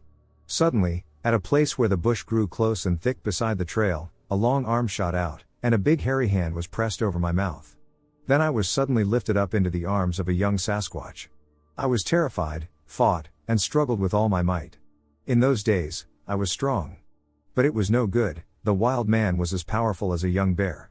Holding me easily under one arm, with his other hand he smeared tree gum over my eyes, sticking them shut so that I could not see where he was taking me. He then lifted me to his shoulder and started to run. He ran on and on for a long, long time, up and down hills, through thick brush, across many streams, never stopping to rest. Once he had to swim a river, and then perhaps I could have gotten away, but I was so afraid of being drowned that I held on tightly with my arms about his neck. Although I was frightened, I could not help but admire his easy breathing, his great strength, and his speed of foot. After reaching the other side of the river, he began to climb and climb. Presently the air became very cold. I could not see, but I guessed that we were close to the top of a mountain. At last the Sasquatch stopped hurrying, then he stooped over and moved slowly as if feeling his way along a tunnel. Presently he laid me down very gently, and I heard people talking in a strange tongue I could not understand. The young giant next wiped the sticky tree gum from my eyelids, and I was able to look around me. I sat up and saw that I was in a huge big cave. The floor was covered with animal skins, soft to touch and better preserved than we preserve them. A small fire in the middle of the floor gave all the light there was. As my eyes became accustomed to the gloom, I saw that beside the young giant who had brought me to the cave there were two other wild people, a man and a woman. To me, a young girl, they seemed very, very old, but they were active and friendly, and later I learned that they were the parents of the young Sasquatch who had stolen me. When they all came over to look at me, I cried and asked them to let me go. They just smiled and shook their heads. From that point on, they held me tightly, never allowing me to leave the cave. Always one of them stayed with me when the other two were away. They fed me well on roots, fish, and meat. After I had learned a few words of their tongue, which is not unlike the Douglas dialect, I asked the young giant how he caught and killed the deer, mountain goats, and sheep that he often brought into the cave. He smiled, opening and closing his big hairy hands. I guessed that he just lay in wait, and when an animal got close enough, he leapt, caught it, and choked it to death. He was certainly big enough, quick enough, and strong enough to do so. When I had been in the cave for about a year, I began to feel very sick and weak and could not eat much. I told this to the young Sasquatch and pleaded with him to take me back to my own people. At first he got very angry, as did his father and mother, but I kept on pleading with them, telling them that I wished to see my own people again before I died. I really was ill, and I suppose they could see that for themselves because one day after I cried for a long time, the young Sasquatch went outside and returned with a leaf full of tree gum. With this he stuck down my eyelids as he had done before. Then he again lifted me to his big shoulder. The return journey felt like a nightmare, as I was overcome with lightheadedness and excruciating pain. When we recrossed the wide river, I was almost swept away. I was too weak to cling to the young Sasquatch, but he held me with one big hand and swam with the other. Close to my home, he put me down and gently removed the tree gum from my eyelids. When he saw that I could see again, he shook his head sadly, pointed to my house, and then turned back into the forest. My people were all wildly excited when I stumbled back into the house, for they had long ago given me up as dead. But I was too sick and weak to talk. I just managed to crawl into bed, and that night I gave birth to a child. The little one lived only a few hours, for which I have always been thankful. I hope that never again shall I see a Sasquatch. That is Seraphine Long's story, the only one on record of a Sasquatch ever abducting an Indian girl. I could relate more instances concerning the wild giants of British Columbia, seemingly well-attested cases that I have collected over a period of many years, but in this article the few I have recounted must suffice. Possible not deer or skinwalker encounter help. Okay, so on the 30th night of October, my boyfriend and I went to a memorial park around 11:30 p.m. We got there at about midnight, so it's now the 31st. He wakes me up once we arrive, and I can't shake this really eerie feeling. We continue walking as we were lighting up. We first start walking down the trail casually talking and smoking until I see up ahead what at first I thought was a group of people until I hear my BF say, "Oh shit." I quickly turn to look at him, and we make eye contact and look back to see about a group of at least 5 abnormally large deer with very broad shoulders. Honestly, we pay no mind, as once they see us, they get up and begin walking away. They walked weird, maybe it's because now I'm paranoid, but they walked like they had arthritis in a sense. WTV since it was dark, and so we continue walking, and squirrels/chipmunks are making noises again. It's really weird for midnight for it to be loud. We attempted to enter the bathroom, but found the doors locked. So while he goes up ahead a couple of feet, I engrave an M, my initial, on a painted metal pole. Whatever, shortly after we start standing by the bathrooms, he points out that the one deer, the biggest one too, was laying down almost horizontal from us but at a good distance. I laugh it off but am kind of nervous since it was just staring at us. I end up attempting to photograph it on my phone, no flash. When I go to edit the photo, I see almost a face coming from the deer's face off to the side.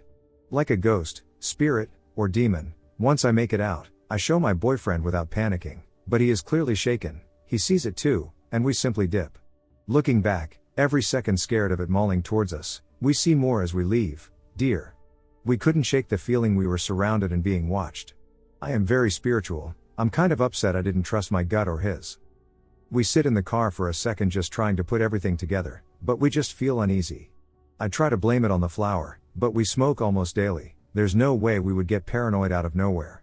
As we drove away, every time we went over a bridge or under an overpass, even an ambulance, I would get absolute chills on my arms, legs, head, and cheek while my boyfriend felt the same chills in the same spot. His eyes would tear up as well, but he wasn't crying. Now I'm scared shitless and have no idea what the duck we walked into.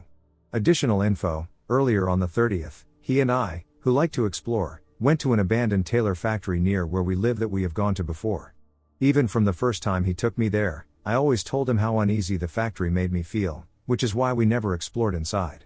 It was daylight when we first went, so I felt safe to a certain extent. We stayed sitting at a kind of ramp, and I cried on his lap about some traumas.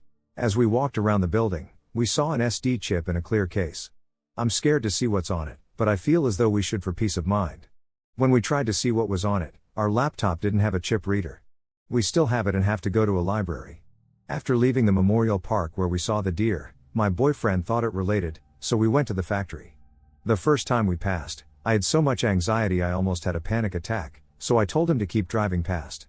We go back and slowly pass the opening, and as I'm staring hard in the dark, there's only one ugly yellow light glowing, and when I focus on what the light is shining on and at the same spot where I was crying on my boyfriend's lap, I see what I think is a person just holding their knees to their chest with black hair. The moment I told my boyfriend I saw something, he gunned it. I don't know if there's any correlation, but I'm a nervous wreck. Any good help/advice?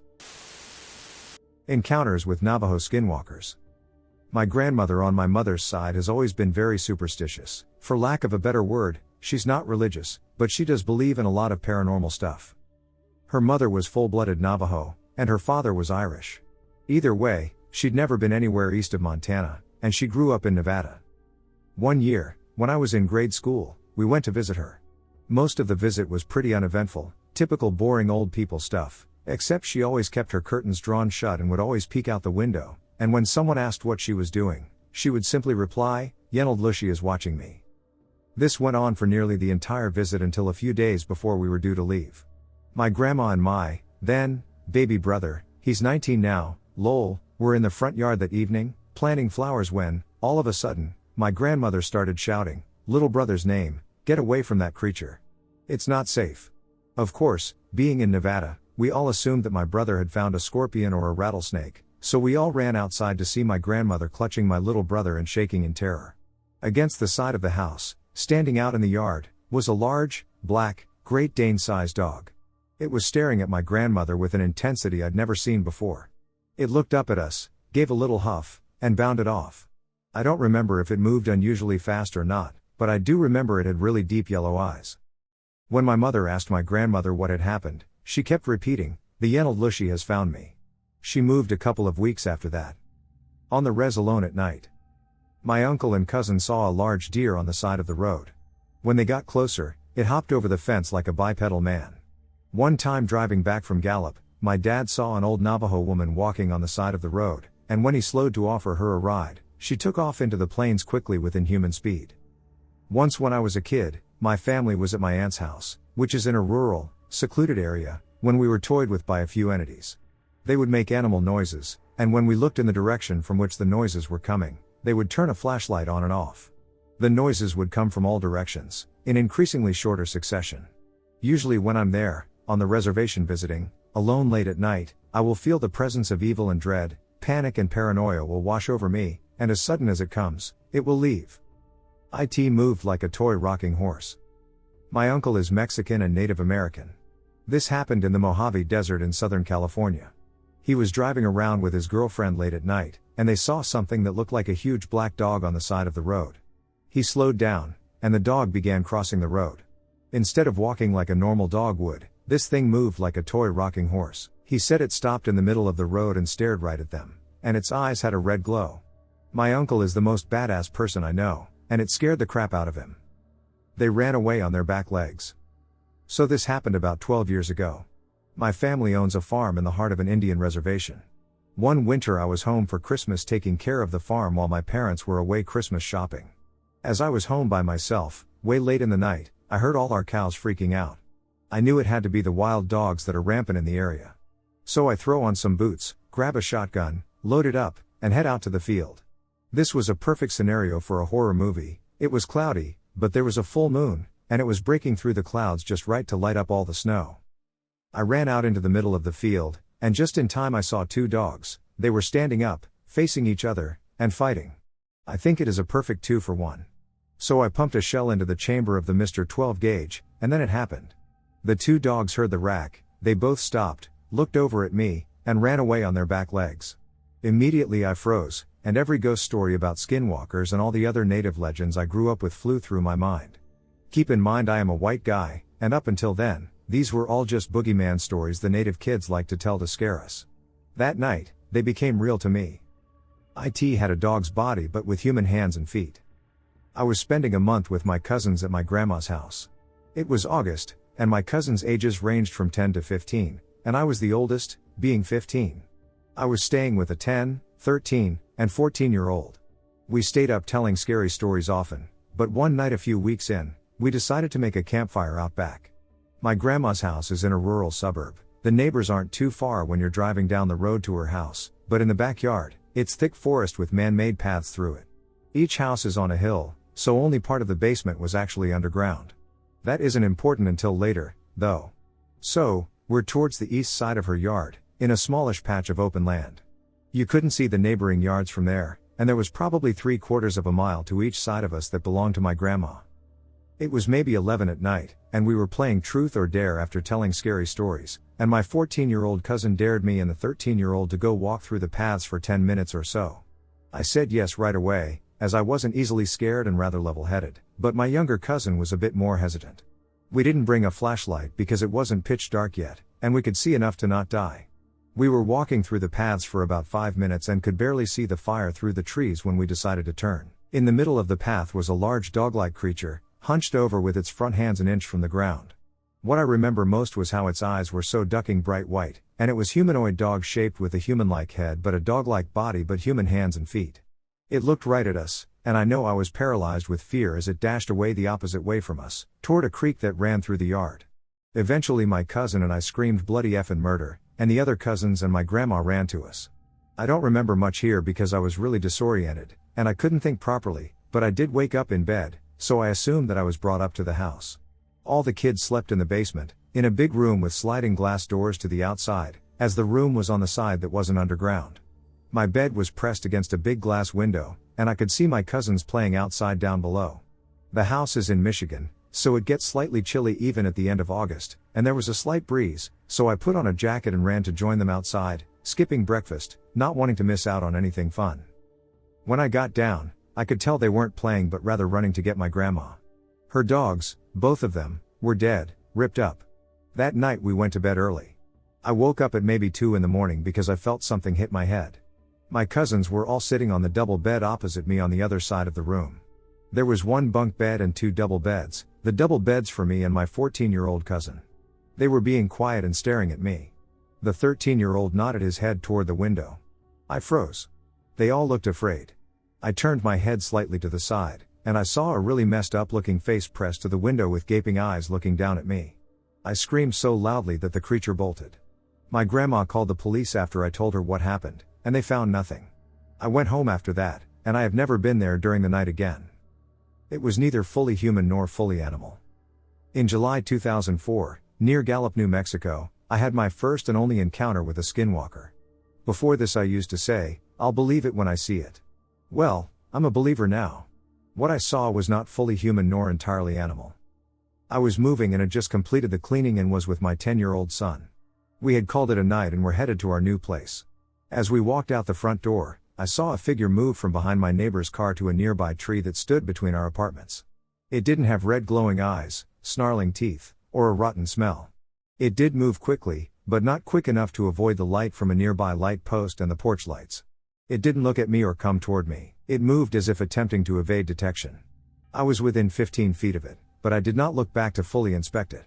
What I saw was a wolf-like animal that sort of resembled the Beast in Beauty and the Beast, just not cartoonish. It had brown fur that completely covered it. It wasn't a pelt, it was a huge wolf. It didn't have any human traits except that it walked on its hind legs. It cowered behind the tree as we got into our vehicle.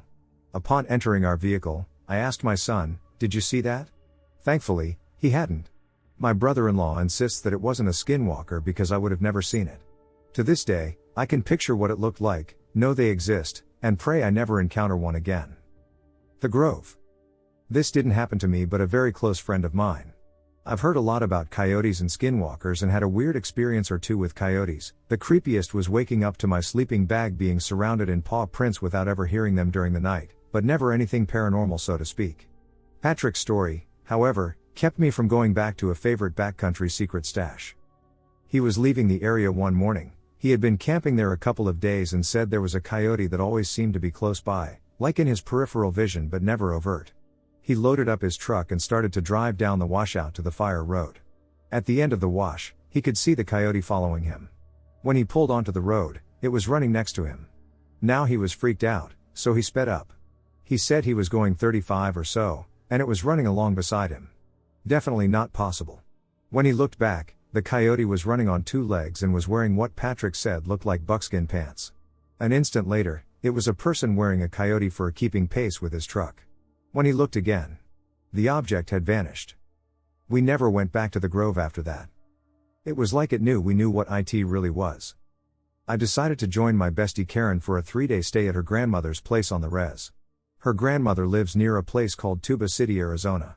In the middle of nowhere but surrounded by rural homes. We go to college together, and I was kind of interested to know about Navajo tradition. The first day we stayed, it was lovely chill, nothing out of the ordinary, but then her grandma, not that old, around 67, said that a stray dog came out of nowhere and wouldn't leave. To me, it did act kind of strange and ugly looking. It had a black, shaggy coat and appeared to be a cross between a German Shepherd and a Labrador.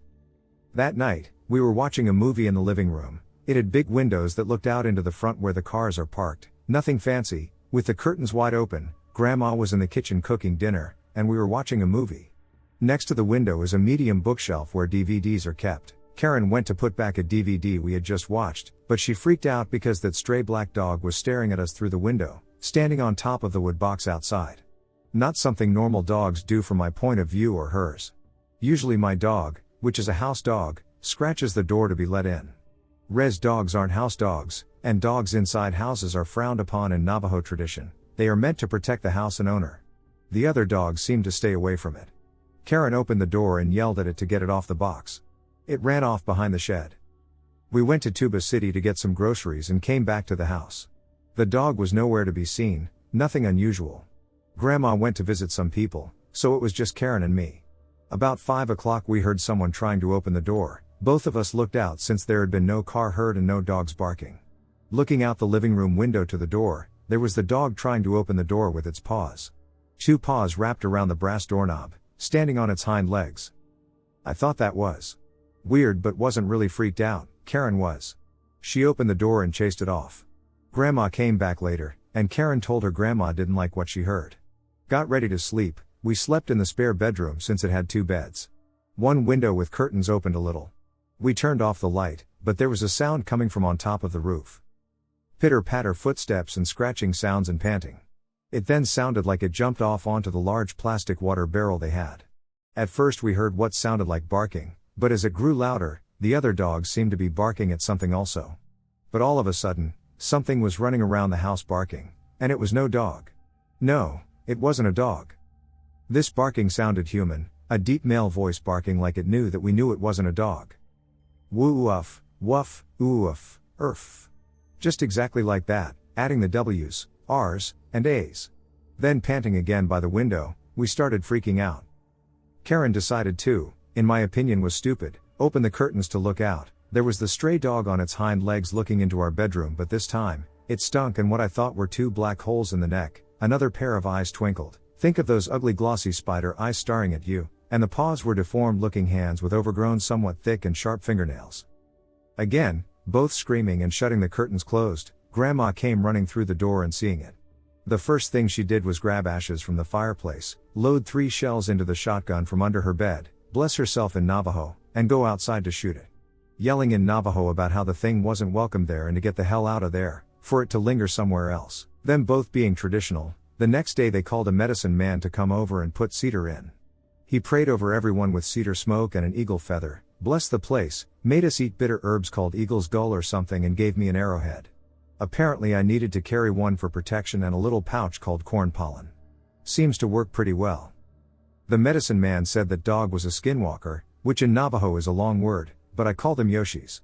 The body of the stray dog, which was killed by the skinwalker, made an illusion so we wouldn't know it wasn't a real dog. He also said that Yoshis tend to harm people by using some sort of human bone straw to spit at someone. Think. Spitballs, only deadlier, and get human bones into them.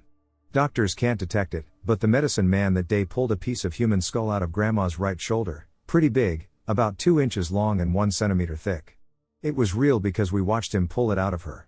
That was intense. Little White Goblin. I've lived in the same Midwest/Great Lakes state my whole life. This story is actually my earliest memory, and I'm looking for some insight. Sorry for the length, I'm also unsure if this is the right place. I was very, very young, 2 to 3 years old. One day, my mom was baking a cake. I ran into the kitchen to see the cake being pulled from the oven. I'm not sure if it's relevant, but in my memory of this, I'm basically astral projecting. I saw myself run into the kitchen. When I reached the oven, I zoomed back into my body and, being an excited toddler, put my hands on the hot oven. After crying and sitting on the couch with my hands in a bowl of water, I calm down and start walking down the hallway to my parents' room. The lights are off in the room, and as I'm walking, I see something peeking from behind the door. It looked almost like a really messed up version of Dobby from Harry Potter, with huge pointy ears and massive eyes, and it was stark white, almost glowing. I was a little scared, but for some reason I said hello to it. It hissed at me, and I ran away. Now, I would have ignored all of this if I hadn't had recurring dreams about it for the next decade. A few times a year, I would have this dream, and the details would change, but I always knew it was going to be this dream because I had this horrible feeling of dread every time, but I couldn't wake up. The goblin would disguise itself as either one of my cats or a stuffed animal and then suddenly transform and strangle me. I would wake up feeling like something had really choked me in real life. The dream stopped after I was 12 to 13, I'm not sure why. I have other normal memories of that house, all that my parents have confirmed, even what show I was watching that day. When I told my mom about all this years later, she dismissed it as my twisted memory of one of our cats, but neither of the cats ever hissed at me without reason, and they were very sweet cats. I'm 21 now, and I still don't know what to think. Glowing blue humanoids in the woods, an encounter I had back in 2012. It was the day after my 21st birthday. My girlfriend, best friend, and I were sitting around a fire outside of a cabin I rented in Turner Bay, Idaho, for the week of my birthday. My girlfriend and I had been staying there for about 5 days prior to the incident with no strange observations, but the day prior to the encounter, we had a strange feeling we shouldn't be there that night. We went back into town and stayed the night at my mother's house for the evening. It ended up that we didn't have a ride back to the cabin that night anyways, because we were without a vehicle and nobody was willing to take us all the way out there. On the night of May 24, 2011, we were just hanging out, drinking a little bit, and enjoying the time away from work in the city. I remember the exact time that I saw the craft because at the moment it flashed over the mountain, my girlfriend's phone sent a picture message that she had sent to my best friend and me about a week prior to that night. It was a picture of a small pink orb that she said she saw in the driveway one day while I was at work. The message read, "I just saw this, I don't know what it is. What do you think?" I was staring off into the distance and talking about one of my friend's cats when I saw a flash over the mountain. I instantly stopped talking and stared in awe at what I saw because it was a rather bright flash that lit up what appeared to be a large portion of the sky. They were both looking at me because I was talking. I remember them staring at me for a few seconds, waiting for me to finish my sentence, but I completely lost what I was saying and told them what I had seen. I remember my girlfriend getting up and walking toward the driveway, which was between myself and the object, to see if she could get a better look at what I saw. There was no longer a light in the sky, but she proceeded to stand there and look anyway. Then she asked me to come over there. I got up and walked over to her. She pointed out a couple of lights in the woods that appeared to be some porch lights of a house down the hill through the trees. It was difficult to see them because they weren't very bright, and they didn't appear to be moving. So we stood there and squinted into the woods to look for some form of detectable movement. After a minute or two, it became apparent that they were indeed moving, ever so slightly. I remember telling her that I saw movement. We then went over the theories of what it could be. Some of the suggestions included someone walking through the woods looking for their dog, someone on the road taking a walk, and possibly some people that I had invited to my birthday party, even though they were a day late and had no clue as to the location of the cabin we were at. We pondered on it for some time and kept doubting our suggestions. About 10 more minutes went by as we were discussing what they could be, and then I saw some more of them. 2 were off more to the left and appeared to be pretty spread out, about 30 or 40 feet from each other, but appeared close together. I then looked around the woods surrounding us to see if there were more on top of the ones we were already seeing. I saw another one to the right of the 4 of them. It appeared to be a lot closer to where we had our fire and was quite a ways off from the rest of them. Then I heard a stick snap approximately 50 feet from the fire over by where my friend had parked his car. At this point I was extremely curious to see what they were and told my girlfriend that I was going to go down there and check it out whether or not they wanted to come with me. I waited a moment and had no reply, so I barreled off into the woods, down the hill, and didn't even bother to look and see if they were following me. I was equipped with a glow stick/flashlight that I had purchased at Walmart and the knife that I always carried on my belt. I turned on the light and literally plowed through the brush and into the darkness to get a closer look. This was completely out of the norm for me, as it was around midnight, and we were out in the middle of nowhere. Normally I have a pretty strong fear of what might be lurking in the woods at night and would not have gone down there, especially by myself, with limited light and a small pocket knife. But I proceeded to do so anyway. As I was stumbling down the hill, I could begin to make out some more defined lights. There were clear, classic-shaped alien heads, only they were outlined in a plasma blue color. Their eyes were almond-shaped, and I could only see them because they too were the plasma blue color. I have never seen such a blue color in my life. It was penetrating in the darkness, and it didn't light up anything around the beings. From what appeared to be their hands, there were a couple of different lights being emitted. One of which reminded me of a laser but was broader and shone sort of like a flashlight. I remember this light being pointed in my direction a couple of times, and I could see it more brightly, but again it didn't light up anything in the surrounding area. There was also a greenish light that seemed like some sort of flashlight, which also didn't appear to light anything up in the surrounding area. There was one being in particular that I was going after, and I could see that it was less than 60 or 70 feet from me. The descent into the woods was steep, and it was difficult to tell where exactly these lights were coming from. I came to a spot about 30 feet down where I could see this face shape extremely clearly. I stopped and looked at it. It was looking back at me, or so it seemed. So I began to call out to it. I remember my words being something along the line of, "It's okay, I'm not here to hurt you, I just want to see what you are." I remember saying at one point, "We come in peace." Completely honestly and not with any sense of humor, only to hear my girlfriend and friend laughing at the comment from where I left them. The being was approaching me slowly at this point, its head swaying back and forth in the darkness similar to the way a bird walks. It came a little bit closer and hid behind a tree. I watched as it poked its head out slowly on one side and then went back behind the tree, just to poke its head out on the other side. I kept expecting some form of telepathic communication from the being but felt nothing other than the shared curiosity that I had for it. I walked down further and approached what looked like a small stream running through the woods after about 50 feet of downhill from the road I started on. I stepped through the brush into the stream, but didn't get wet at all, and heard what sounded like an elk, maybe 6 feet off to my left. Under normal circumstances this would have scared the living daylights out of me in pitch black, but I felt absolutely no fear, only curiosity and an urgency to reach the being I was chasing after. The hill went right back up on the other side, and I came to the conclusion that the being was within 20 feet of me at that point but could no longer see this specific one. In the near distance I could still see the other lights that looked like some kind of a search party looking for a lost child in the dark. There were no sounds of footsteps that I could make out, and the air had an eerie silence to it.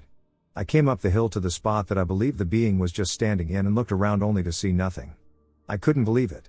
How could I have missed the sound of it running off when I was so close to it? So, still determined, I walked over to a stump and was seated on it. Lit a cigarette up and planned on waiting until it showed itself to me or I heard something that would help me determine its location. About 30 seconds went by, and I heard a stick snap right behind me. I spun around and clicked on my flashlight again. There was somewhat of a clearing right there, and I should have very easily been able to see something if it was indeed there. But, alas, there was nothing again. I took another drag of my cigarette, and somehow in only a minute or two, my Newport Menthol 100 had burned itself to the butt. I snuffed the burning filter out into the ground and proceeded to light up another one. I sat for a moment and smoked a few drags of it, watching the lights as they moved through the woods around me. There had to have been at least 6 of them, all blue lights, and some had that orange laser-looking light paired with them. The next thing I know, my girlfriend is calling into the woods, "My love." I tried to speak, but I was all choked up, so I cleared my throat and let out some sort of sound that seemed like a croak of an old smoker lady. She said she was wondering what I was doing down there so long. I replied that I had just sat down, and I was waiting to see what was going to happen. She then said that I had been gone for around an hour and a half and really wanted me to come back up there. I told her, just a couple more minutes, I'm so close right now. I could see that there was a light about 30 feet from where her voice was coming from and proceeded to tell her that there was one pretty much right next to her. I pointed in the darkness, stupidly, and said, "Right over there." She clearly didn't see my pointing finger in the darkness and had no idea which direction to look. I sighed because I hadn't actually made physical contact with them, and I knew that I probably shouldn't sit in the woods all night playing the waiting game. So I stood up and clicked on my light again, looking for a way out of the woods. There was a trail practically right in front of my feet that looked highly trafficked by the local wildlife, so I decided I would follow it up and out of the woods. On my way out I could still see the lights but knew that they were busy with whatever they were doing and probably wouldn't come over to me. I walked up the path that went right through the stream. There was hardly any water in it, when I heard a noise that sounded like a cross between a baby bear and an owl. It was a cooing growl sound that sounded completely unfamiliar to me. It stopped me in my tracks, and I asked if she had heard it. She replied, "Yeah, that was weird," and I continued up the trail. When I got to the top of it, right on the driveway, she and my friend were sitting there talking about what was going on. I told her what had happened and how close I had gotten to it. She said that she went in the house and they were hanging out in there for over an hour when they decided they better check on me. I couldn't see how that much time had passed when it had only felt like 20 minutes max. We all walked back over to the fire, and I sat there. I felt so in shock, so full of questions, and completely lacking all emotion. They kept asking me what was wrong, and I kept telling them nothing. I was just pondering over what had just happened. My friend proceeded to go inside, saying that he had to go to the bathroom. My girlfriend followed, presumably because I wasn't saying much. They stayed in there for about 10 minutes while I was still watching the lights in the woods. Then I saw 2 of them split off from the rest and head in the direction that seemed to be the way I had just personally taken out of the woods and back to the house. Something inside me said, "They're following me." I knew as soon as they disappeared behind the hill that they were indeed headed up the path I was just on myself. I sat there waiting for them to come over the top where we were just at, and then I would see them up close and personal. Only I saw nothing. I waited for a few minutes, and that was when I heard what sounded like footsteps on the driveway. It gives me chills to just think about it still. I looked to the cabin and could see my friend and girlfriend sitting at the dining room table. I thought I couldn't be out here all alone when they came up here. If something was to happen to me, they would have never known where I went or what had happened, and I started to panic. I came inside, and I didn't say anything at first. I looked out the windows towards the driveway but still didn't see any kind of light out there at all. I found it odd that I heard them a few times but didn't see them, other than when they were further away. We ended up staying inside until the sun started to peek over the horizon and the sky started to light up a little bit. The lights were still in the woods, only they had spread out quite a ways from where they had originally started off at. This time there was a second light. It was golden in color and looked like it was up in the trees. It looked like a small, solid, bright, golden man with wings and was moving as if floating upstairs back and forth. It appeared to be hopping through the branches. I turned my attention to this and watched for a couple of minutes until it got close to the top of the trees and it disappeared. We sat and talked for a little while, making sure that we had all seen the same thing and again going over things that it could have been. Then I saw a white light in the sky. It was a very familiar light, as my girlfriend and I had been seeing it almost every night, flying towards the knee and always going the same speed. Only this time it was closer. I could make out the disc shape of it and something else. It was divided as if someone had taken a pizza cutter to the light being emitted on the bottom and cut it into 4 pieces.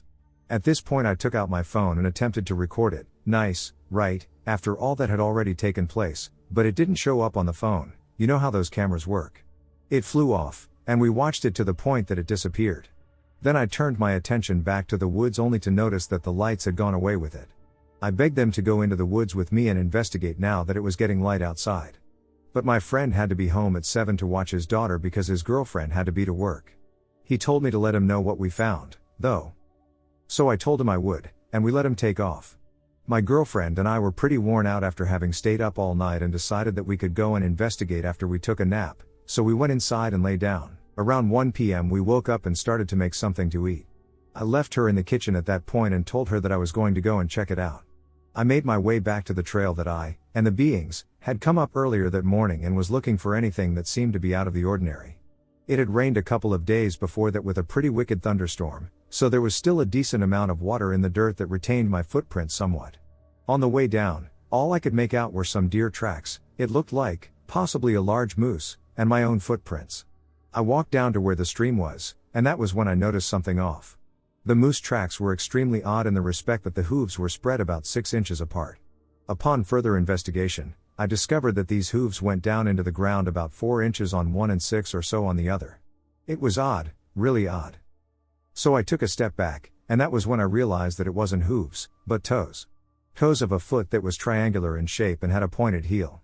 These tracks were anywhere from 16 to 18 inches long and clearly weren't created by something that is indigenous to the North Idaho woods.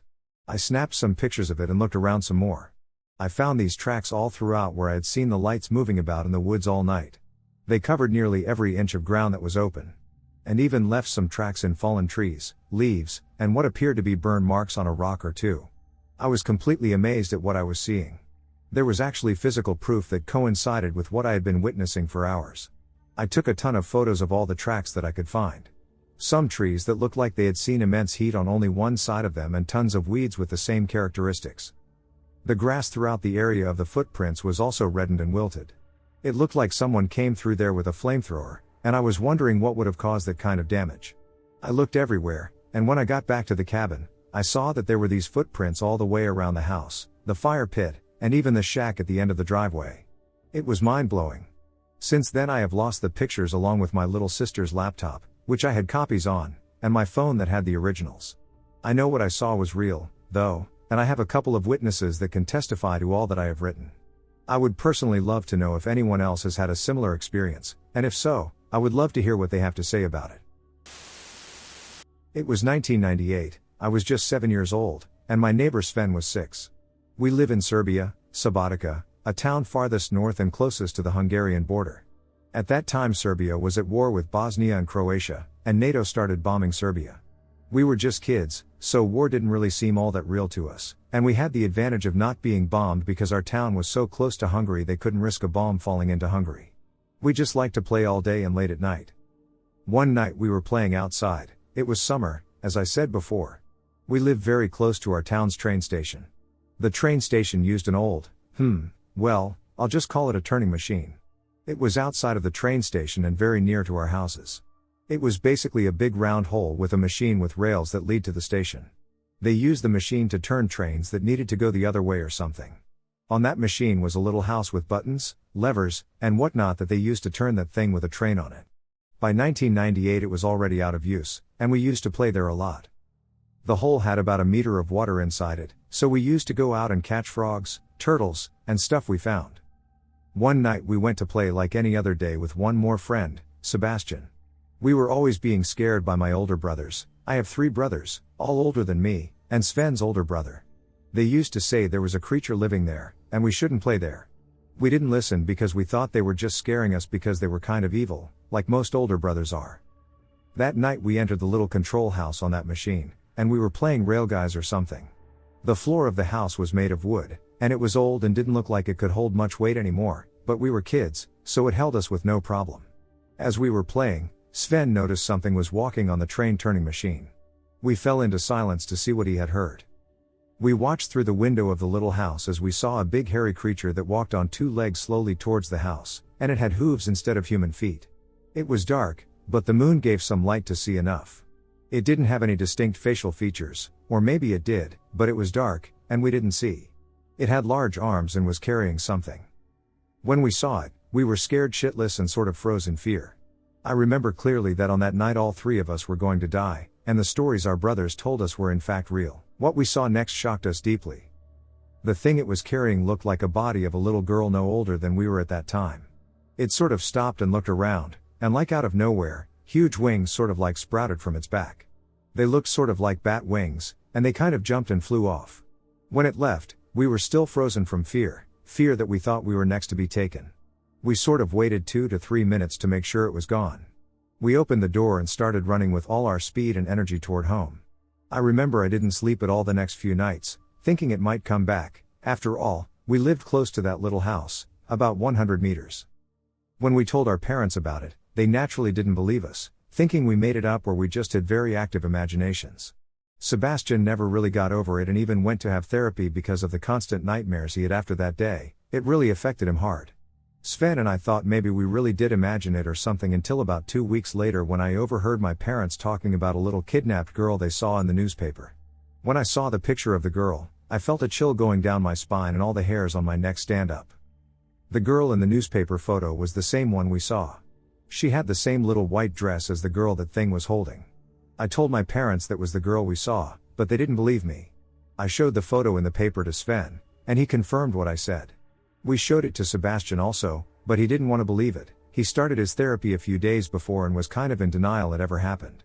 I sometimes think maybe we were overactive little boys who imagined it all, but how could we? We all saw the picture of the girl in the paper. It must have been real.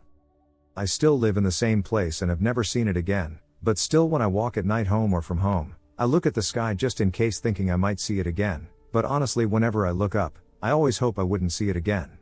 I'm 25 now and don't believe in ghosts and whatnot, but I can never forget what we saw that night.